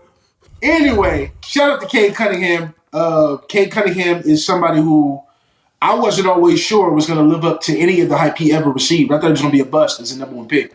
Got injured very early on. Didn't think he was that damn good. Thought he played slow.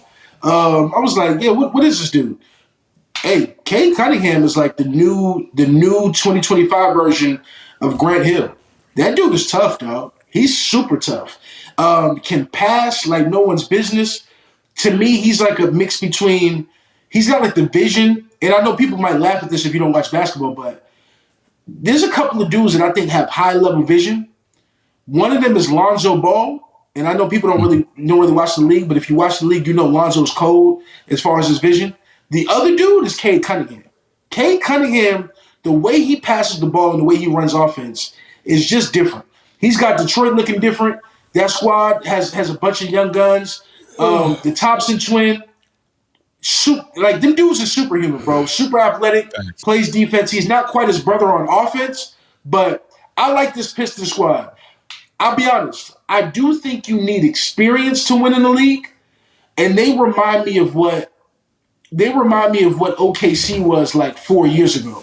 I remember me and Word talking about OKC before they actually won it. And it was like, yeah, but what happens when they play the Lakers?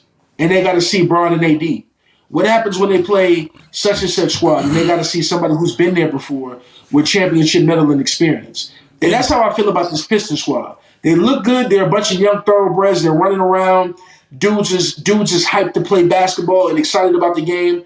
But what happens come April, May, when you're playing somebody who's been there? When you're playing the New York Knicks with Jalen Brunson dropping 40 balls all over the place, and you got to get through him to make it to the Eastern Conference. I don't like it that way. And so, salute to the Pistons for what they're doing. It's good to see a franchise like that be on the rise and have a resurgence, but when it comes down to what they'll actually be capable of in the biggest moments, I still think they're too young and a few years away. But I do love seeing their young stars over there. Shout out to Jalen Duren as well. He's a real player over there too.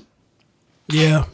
Man, I seen Jalen Duren in person, bro. That nigga belong on the football field, bro. That nigga is every bit of Javon Curse, bro. No kizzy. Wow. What you know about Javon Curse? Hold on. I was a Philly fan, bro. Back when they had Brian Westbrook, McNabb, T.O., I told you. I mean, I was a football head at one point, bro. I just fell out of that shit. But, yeah, man, that dude, dog. But anyways, yeah, I seen him live, bro. I seen Cade. Cade plays with a good even keel poise. Never up too high, never too low. I like that about him. This is a good year for them to make whatever deep run possibly they can do. Like Darryl mentioned, all those deficits that's over there in the East right now with players being out. You only got to really worry about right now, as I can see, is Milwaukee and maybe the Knicks. There was some flood there in Sixers that I think will flame out pretty soon. And so, do I believe what I'm seeing? I guess I think it's a product of just that conference. And we should see how far they can take it. Like you were saying, bro, once you get to that second half of the season, I think guys and veterans know when to hit that button, know when to press the gas and start to play a little bit harder when games matter more. And so I think a lot of that will come to fruition and we'll see that in the gameplay. And so that's the season or the time of the season I'll be looking to see how they responded to that.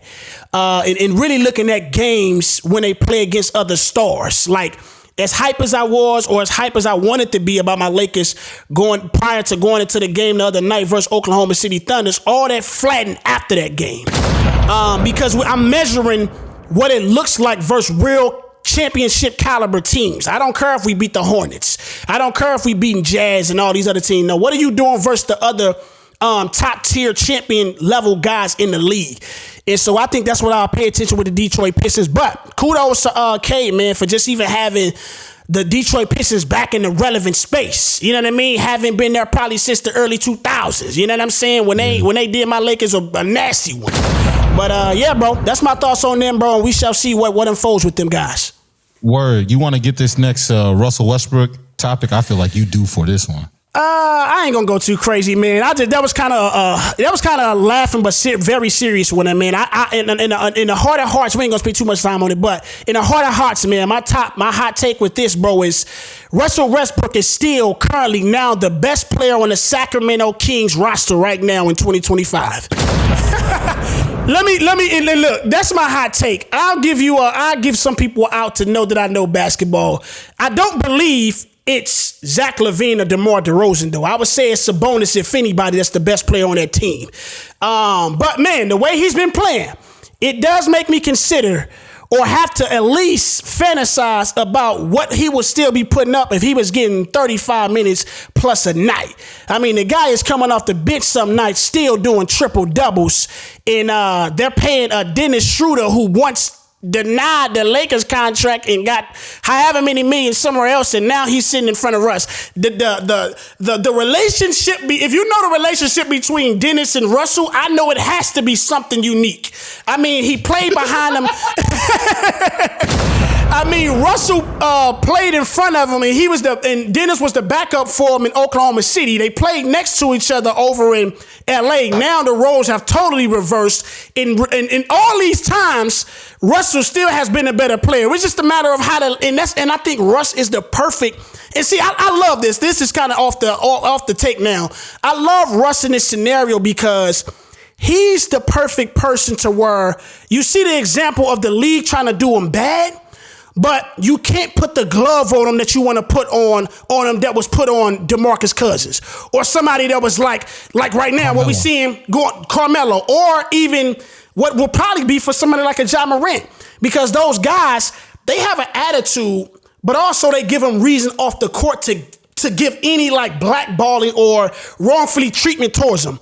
Russ don't give you nothing outside the court but a great black family that's making movements in this inner city communities. You know what I mean? Like, and the thing is, he play harder than your best player.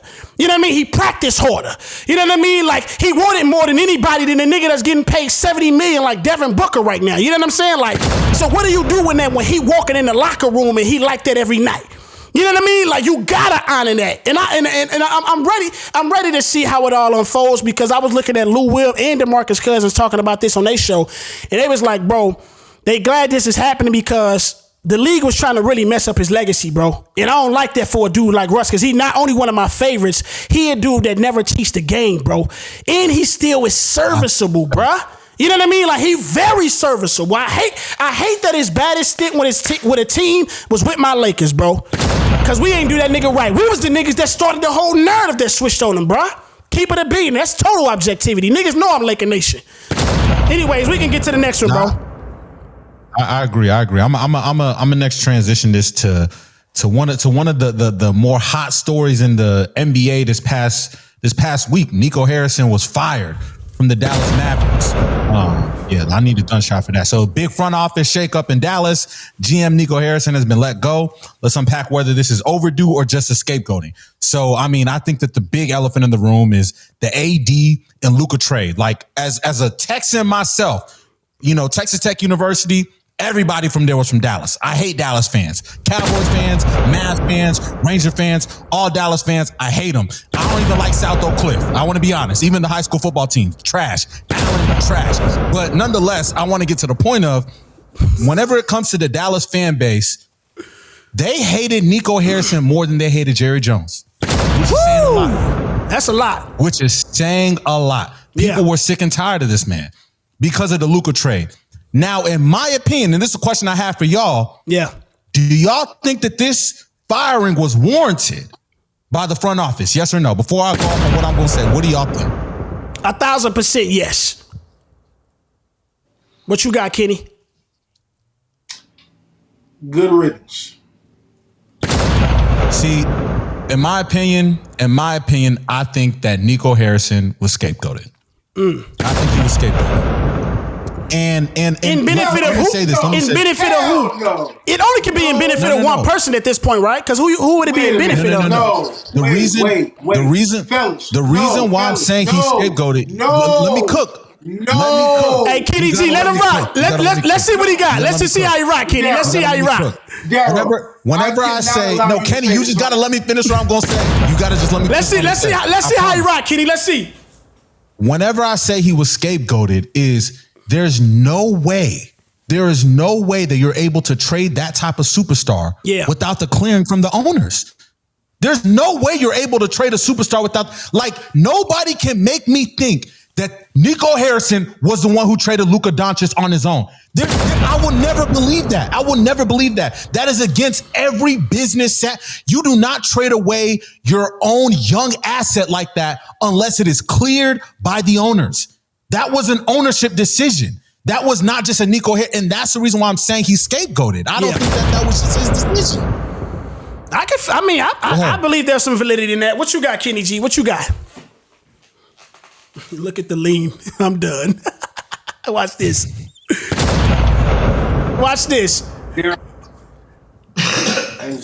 As one half of the company that started this podcast, I've never been more tempted to kick you off a show in my life, bro. Come on, man. I don't understand. Like, so Shams Charania, who was the new Adrian Wojnarowski, stated Stephen A. asked him live on First Take in front of all of America. He said, "Hey, bro, I need you to tell me straight. Who was responsible for trading Luka Doncic?" Do you know that Shams Charania leaned back, similar to the way I'm doing it now? He rotated his shoulders. He looked dead into the barrel of the camera and he said, "Nico Harrison." And then he proceeded. Then he proceeded. No. Don't shrug yet, sir. Watch this. Watch this. Watch this. Stick. What Chad Ochocinco say? Stick with me now. He proceeded he proceeded to tell us how it happened. He said that not only did Nico trade Luka Doncic, but he had gained and garnered so much trust from the Dallas Mavericks owners after the sale of the Mavericks went through and Mark Cuban became a minority owner, that they said, man, you just made it to the finals. As far as we're concerned, when Nico Harrison speaks basketball, and this is a quote, it's gospel. That's what they said. They said so he had gained so much clout with the Mavericks office that they were convinced that anything Nico said, as long as he was convincing enough, they were willing to see about. It took months in the offseason after losing to the Boston Celtics 4-1, I might add, in the NBA Finals, for us to become the most winningest franchise in NBA history. Just want to point that out. It took months for Nico Harrison to repeatedly, on several occasions, go to the ownership group in Dallas and state the reasoning the team would be better without Luka Doncic's presence. This is documented. You can go read this. That Nico Harrison is not only not scapegoated, this nigga devised a plan good enough to convince the owners against their own volition to trade Luka Doncic. Only to be, 3-10 right now without him? And him looking in the best shape of his life playing for the Lakers? No, bro. I'm not taking no stupid-ass take like Nico Harrison was scapegoated for being fired. He went to them purposely and said, we need to get rid of Luka. And you know what we should do? We should bring in the most hurt player in the NBA, not named Zion Williamson, to be the centerpiece of our franchise. Absolutely not. He's not scapegoated. He's idiotic is what he is. Good riddance. Get that man out of Texas. And if I see him, I might snuff him personally. And I might even have his back. That's how bad that thing is. Get out of here, bro. Get this man out of here. Yo, that's the crazy. nigga said I may snuff Nico Harrison personally, bro. I mean, I just want to say this, like, at the end of the day, if Nico Harrison is the one who called that trade, because the basis of my take was that I do not believe that a GM can have that much power to be able to push a trade through unless the ownership group, especially you talking about the ownership group that just bought out Mark Cuban. I mean, these people are casino royalty. Like, we talking about people who probably got bodies. Like, you talking about like these people working with the mob. Like, bro, hold on. Serious, man. Them bodies, hold on, bro. Allegedly. The bodies that they got allegedly has nothing to do with their basketball. What is happening? Why are we out here? I'm being They basketball operations, bro. NBA team. I mean, we listen. We already saw the gambling inside of the NBA. Y'all don't think that the mob's involved. I'm just telling you. At the end of the day, really, the way that I wanted to progress this conversation is: do we feel that this trade between the Mavericks and the Lakers, so Luka for Anthony Davis, will go down as the worst trade in NBA history? And before you guys give your answer, I want to give some notable trades or some notable bad trades in NBA history. First one, Charlotte trade for Kobe for Vlade Divac. Milwaukee trades Dirk Nowitzki for a guy named Trailer or something like that. Trailer, I don't know. Trailer. There it is. Nets trade KG and Paul Pierce to the Boston Celtics, for which they eventually, those picks turned into Jaylen Brown and Jason Tatum. Yeah. So would you guys categorize this trade as the worst trade in NBA history? Yes or no? If those are the other options, this trumps all of that. Clearly, I would say that because a lot of those trades that you mentioned in there were contingent upon things that was unforeseen. Like, nobody knew Kobe was going to be that. Vlade Divac was a serviceable big guy at that time. And then we don't know those picks that turned into Jason Tatum and Jaylen Brown would be those guys. We're saying, if you was to say, oh, we knew all this stuff, then for sure. But Luka, we already knew, bro. And what we see right now from Cooper, it don't look good at all. You know what I'm saying? And it's also, it was the nigga just went to the finals, bro. Who does that? And he lost to a team he wasn't supposed to win against. You know what I mean? Like, that's just it. Nico Harrison jumped off the bridge, died, and rose back from the earth, got fired, and now the nigga got unemployment in his bio on Instagram. Yeah. That's what happened to that nigga. No. But we go ahead. there is by far a worse trade. Let me hear. There's a trade. I want you to pull up the details. Can we look at how the Lakers retrieved Pau Gasol back in 20? That was another one for Kwame Brown. Was that for Kwame? Yep. Bro, that has to be the greatest worst trade of life. Of ever. Absolutely the worst trade, bro. I don't know what the Grizzlies, I don't know what the Grizzlies were thinking, but to take Kwame Brown off the Lakers' hands and give away your franchise player in Pau Gasol, even this Luka trade will never be that bad. See, that's incredibly bad. What's the details? Problem, I think, okay, I'm going to go and verify this, but it says Memphis traded Pau Gasol to the Lakers for Kwame Brown and scraps. No, so at the time, they thought Kwame Brown was a deal. I don't know. What is source is that? They really put scraps on there, bro? Yeah. What source is that, bro? Urban Dictionary or something, bro? What is that? ChatGPT again. Get off of ChatGPT, bro. No. My God. Use that shit for shit that's not factional, bro. That mug is not good with that. No. And once again, this is, and Kenny, the reason why that can't be considered the worst trade is because that gave the Grizzlies the draft rights to Marc Gasol. So I think that's why most people wouldn't consider. Nah, that's too. Doing too much like connecting dots and ripple effects and stuff. No. But we said the same. No, but we said the same thing for the Nets. The Nets trading those picks, yeah. Who eventually turned into Jaylen Brown and Jason Tatum. I think the same thing you can say for the Memphis Grizzlies. I know, but I'm saying, go ahead. You got it. Even if I had that, right? It's still a terrible trade because you at least so in the Luka Doncic trade you get Anthony Davis. When Anthony Davis is on the court, and that's a big win, he's serviceable. He's more than serviceable. He's an all-star in this league. Marc Gasol became an all-star in the Grizzlies legend for sure, but he was never Pau Gasol in any stretch. Like the Grizzlies still walk out of that trade literally getting Kwame Brown for 10 years and didn't even keep him for 10 years. They kept him for like what? They actually didn't even keep Kwame Brown, as a matter of fact. So that lets me know, like, bro, you literally traded him for a pick that eventually, yes, became Marc Gasol, but that was still 10 years later, bro. You know what I'm saying? Like, nobody cared about that. Like, as far as I'm concerned, that to trade Pau Gasol, the building block of your franchise, for a box of cookies is still the most wild thing. Hey, I got one for you. Hey, since you, because now you done open a bag of cookies now. Since you talking about all like what turned into what. Nigga, look at Paul George to Oklahoma City Thunder, or Paul George from Oklahoma City Thunder to the Clippers. That's a good one. That, bro, I ain't gonna lie. They traded away, like 7 picks it felt like, bro. And that turned into, and it was that may be the worst of all time. Now, if I'm using your logic of how you're talking about ripple effects and what things turned into, that got to take the cake, bro. That takes. I agree.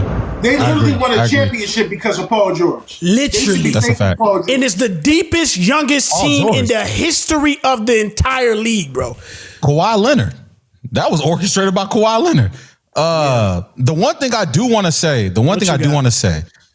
in regards to the Nico Harrison firing, I think that I want us to add context to, even though as much as we want to acknowledge how dumb of a trade it was, none of us would have made that decision.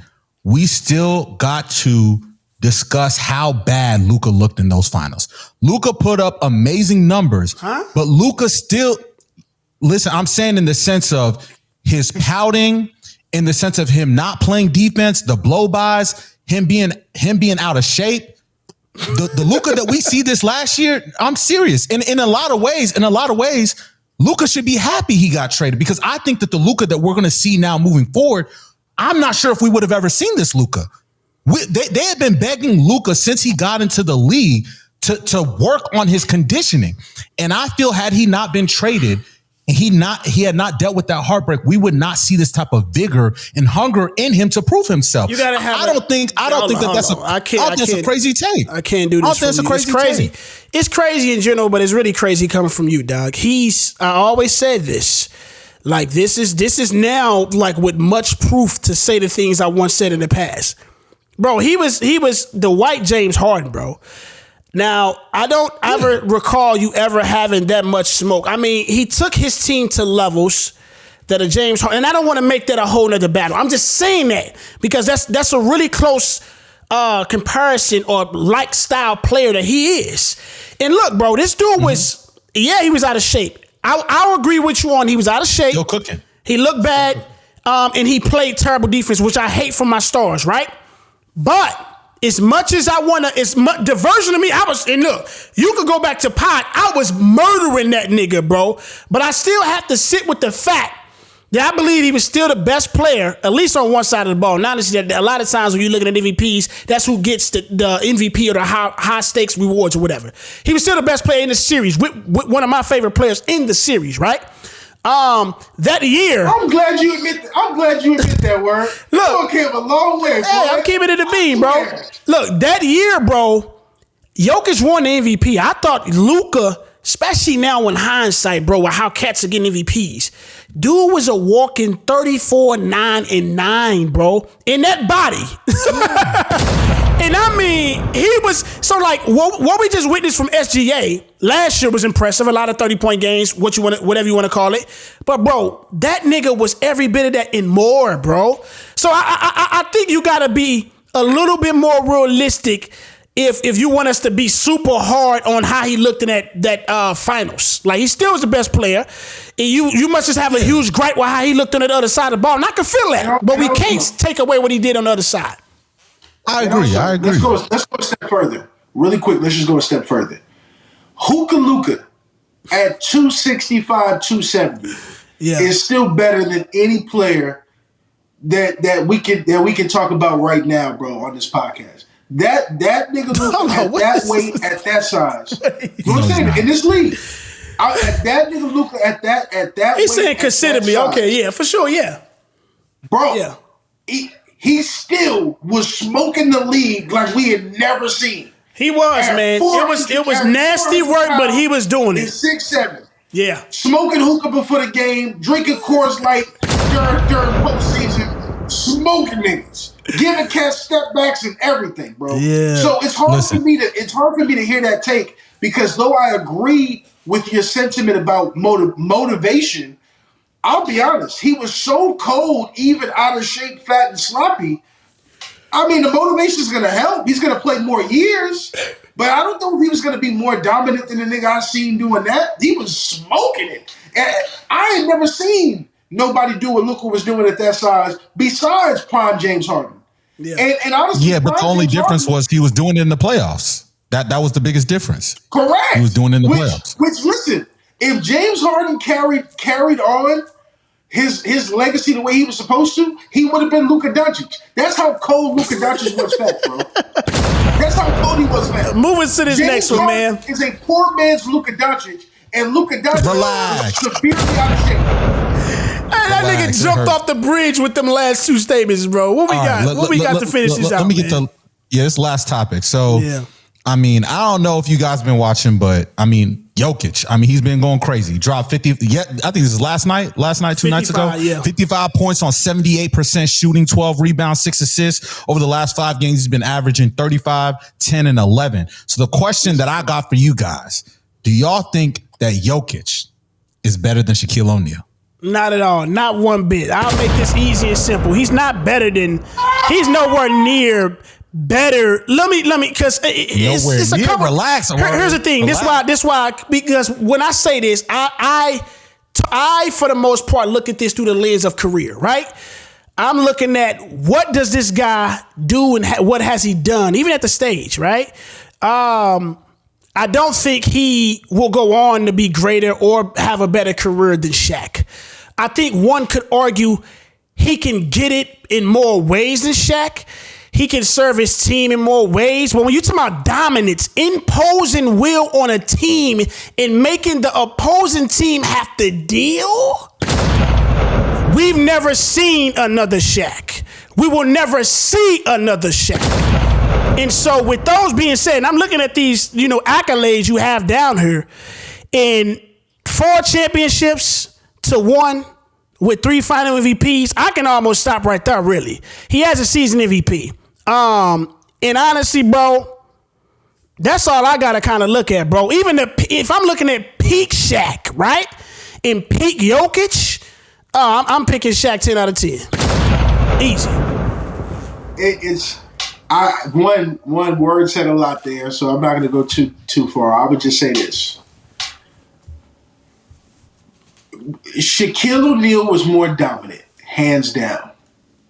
But I'm not going to lie to you, bro. Jokic could potentially be a better overall player than Shaquille O'Neal, bro. Sure. When I watch Jokic, it's starting to get ridiculous. Mm-hmm. Listen, bro, a lot of cats don't know this, but, you know, in my spare time, I like to relax and unwind. And occasionally, I'll pick up the sticks and I'll play NBA 2K25, my career mode. And my dude is nasty, bro. Like, I literally average a triple-double. I'm a 4-time MVP. Oh, my God. We not finna be that podcast, nigga. This man playing on rookie, bro. He got the sliders on the way. Hey, man, listen. And so, even in those video game numbers, bro, when I'm averaging 37, 11, 11, Jokic is doing that in real life. I don't know what to do with that, bro. It's hard. Like, do I think Shaq would have gave Jokic 60? I do. Easy. I do think that. But I also think Jokic would have gave Shaq 40, 15, and 15. And that's just as impressive. Here's the thing, though. And so this is the one thing I always have to remind cats when people like to put any big man versus Shaq. Those guys more than likely will be in foul trouble. And we talking about premium prime Shaq. There was not a team that was doing anything with that dude. And the other thing I have to keep in mind is we've seen Shaq with several different rosters lead to championships or championship contenders. Like Jokic basketball, I'm at the point where it's great regular season basketball. It's not reflecting or turning into championship year in and year out.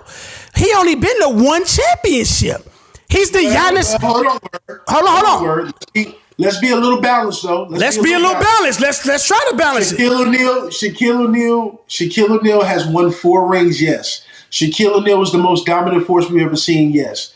Shaquille O'Neal had multiple championship runs, including. He been to more than four appearances, though. Come on, let's get it a bit. I'm just talking about getting there. But also, Jokic never had Kobe beating Bryant or Dwayne Alfonso Wade either. Sure, so what are you talking about? But look, that's why I'm saying it was with. Penny Hardaway wasn't the latter players you just named, though, and those guys went deep.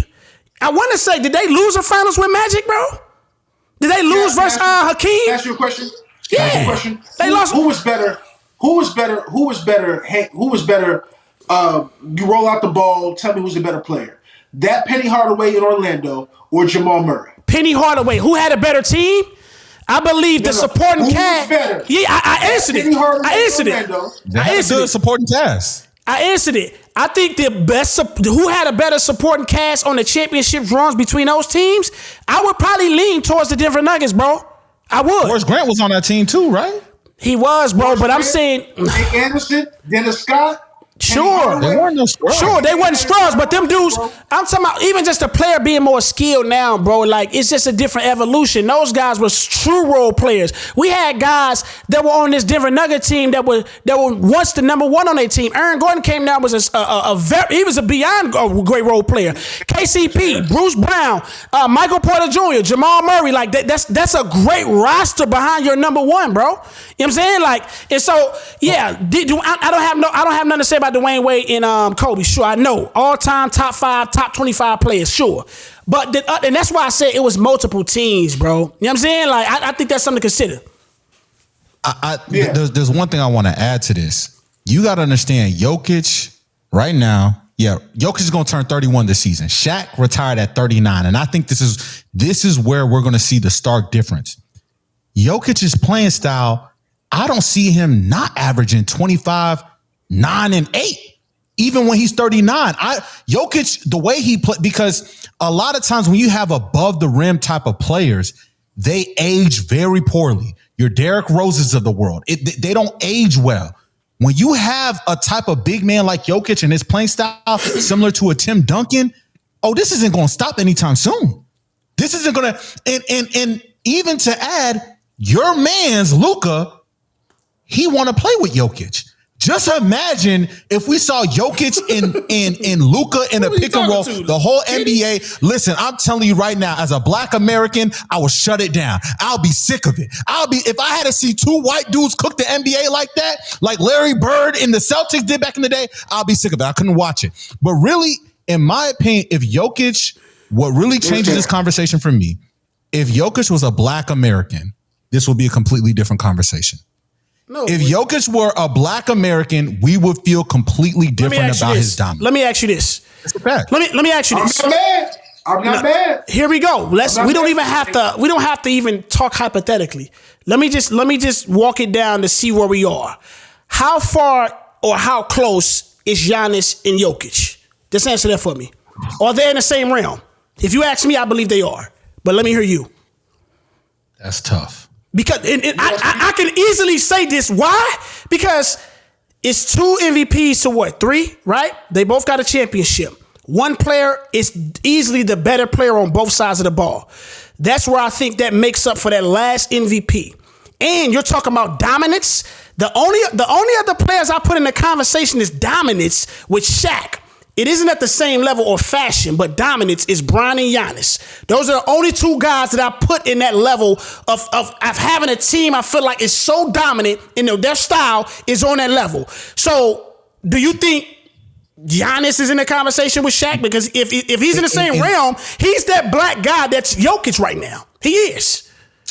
And keyword, I said Black American to be specific. Giannis he's Greek. Come on, man. And That's a little bit. There's a sense of there's a sense of relatability. Like if Luka was a white American, he would literally be the face of the NBA, and there's no question about it. Like there's a sense of people not being from America that plays into it. But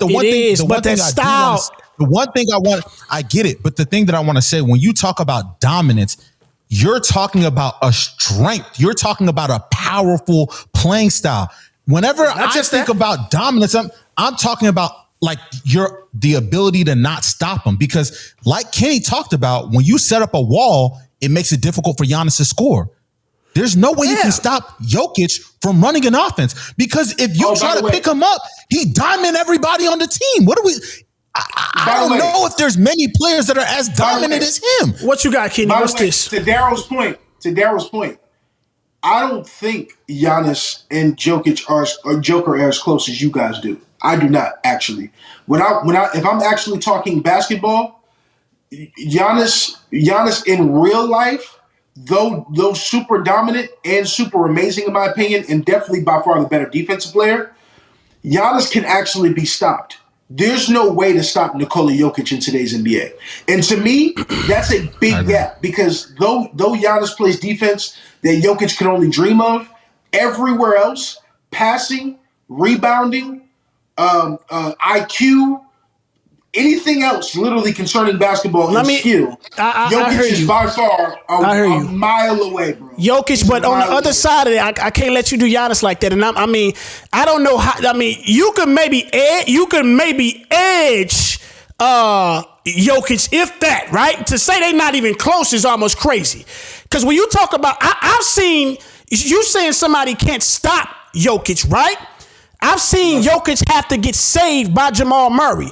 I know when things got to the thick of things for Giannis in a Game 7 series with Phoenix Suns, I seen him drop 250 balls to carry Bucks in the finals, fam. I never seen. Damn time. Hold on. About damn time. What are you talking about? Both of them only got one chip. I'm saying at the level, at the highest stakes, Giannis played better than Jokic at the highest stakes. And when you talk about champions, when you start getting into the weeds of who's better, the higher the stage and how you perform matters even the more.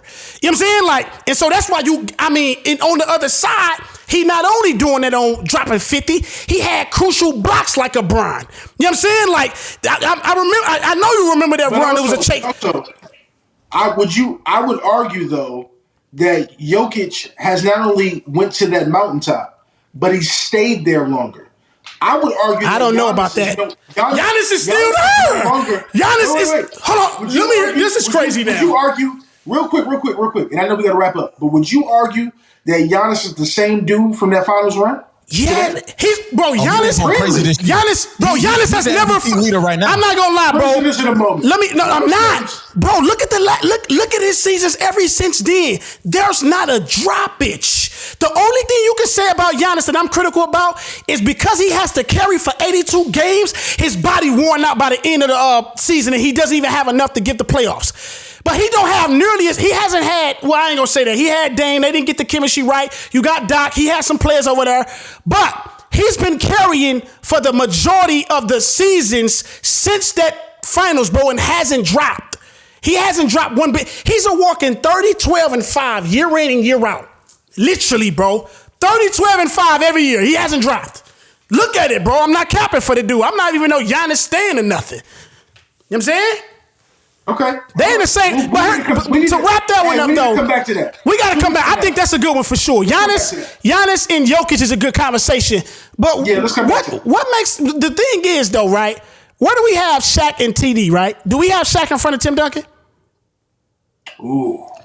No, you can't. No. Okay. Is it? Do y'all think that's a pick 'em, or you think what y'all saying is universal? No, it has to be universal. You don't know enough basketball. He crazy. No. All right. If you look at most lists, Shaq is definitely in front of him, fam. I don't know why you said that was universal. That was almost crazy for him. He almost ain't no ball. I agree. At individual player, you're right. But the issue with Tim Duncan, unfortunately, is though I believe Shaq was the more dominant player than Tim, and that part isn't close. Tim's resume versus Shaq's resume, it's not close though, bro. 5 rings. MVP, like what Tim accomplished from a legacy perspective, right?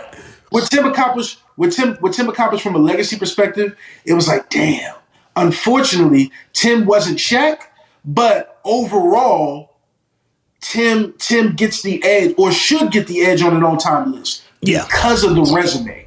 So no, I would never compare those two as players because I think, man, listen, 2000 to 2003. There was no force ever in the NBA like Shaquille O'Neal. Yeah. Ever in life. Yeah. Literally. I was only asking that just because. Go ahead. That's crazy. And yet, I just, unfortunately, though, Tim's resume is just too stout for me to. I was only asking that because it just seems like Shaq is always. I mean, when you talk about greatest big men of all time, they always gonna say Shaquille O'Neal. I never heard Tim Duncan. One, I think that's because I don't think that's disrespectful. And I think it may. Well, they still big man's fan. What are you talking about? Karl Malone is a big man. He a 4. I know, but go ahead. What I was saying, I think that's due to Tim Duncan. I mean, he's probably the greatest player that never was a face, right? He never was a face, didn't have shoe, didn't have like charisma, like that commercial appeal, none of that stuff. And so I think that has to do a lot with Shaq was the total opposite of that. Very visible, presence everywhere, character, person, bigger than life almost. You know what I mean? Since college. And so I think that has a lot to do that. But a lot of times that's what sticks with people, bro. And I think that's why he's regarded like that. But I was just saying that because I think Jokic and Tim, I think that's more of a. I think the better pick me that people honestly have as a conversation is Kobe versus Tim Duncan because they're in the same era. No, that is a conversation. That's more of the pick me. That's a conversation. Rather than Shaq and Tim. Tim was just he did it. From the beginning to the end of his career, he had no drop off. He came in as a rookie. And he had a great big man on his team. And immediately it was clear that this guy was the best big man. It's hard. It's hard. Like Tim Haas, though, I ain't gonna lie. Credit that he will never get the credit. But we're talking about the man went to battle with Bron. Like that's one of Bron's biggest nemesis. Like Timmy D is one of those guys, man. Yeah, I mean, we're not saying, bro, that was never. It's just that Timmy D highs, though, was his highs ain't there for. Like, when you talking about guys' highs, like James Harden got a higher high than Tim Duncan. You know what I mean? I'm not going to lie, bro.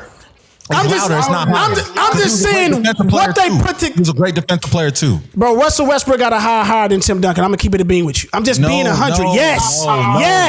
And that's why y'all because y'all don't like the play. Y'all don't like the players that I'm gonna amp up because we was just hooping and hollering about a nigga that's doing triple doubles, but a nigga I know did it 4 seasons back to back to back to back. But niggas don't like him because the NBA put a glove on him.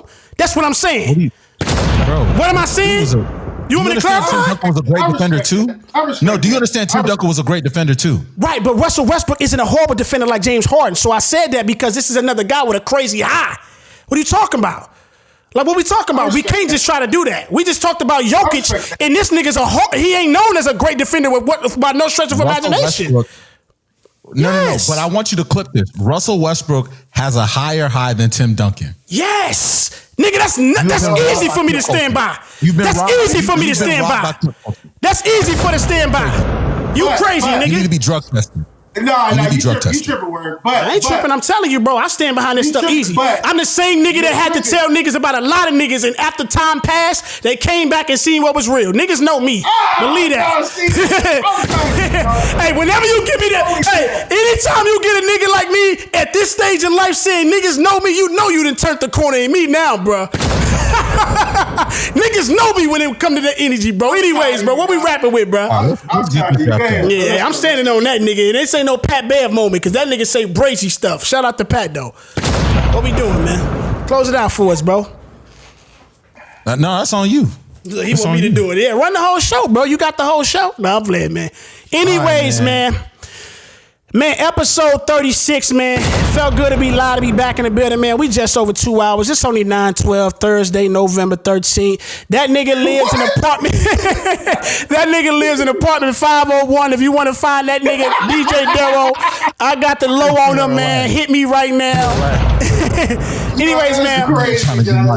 Episode 36, man. The Word of Clarity podcast, man. Shout out y'all. Socials for these cats know where to find y'all, man. We'll start with you, old man, and work our way back. What we doing? DJ Dow _ on all platforms. That's IG and TikTok. Holla at your boy DJ Dow, top 3, not 2 or 3. What's happening? Gee! What you got for us, Doc?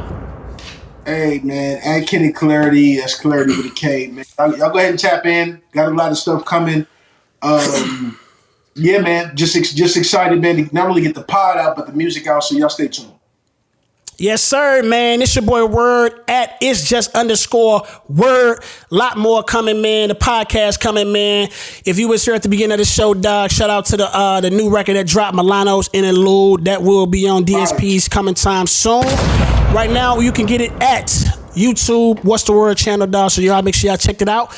Episode 36 is a wrap. Make sure y'all follow the Word of Clarity podcast at everything. The Word of Clarity pod.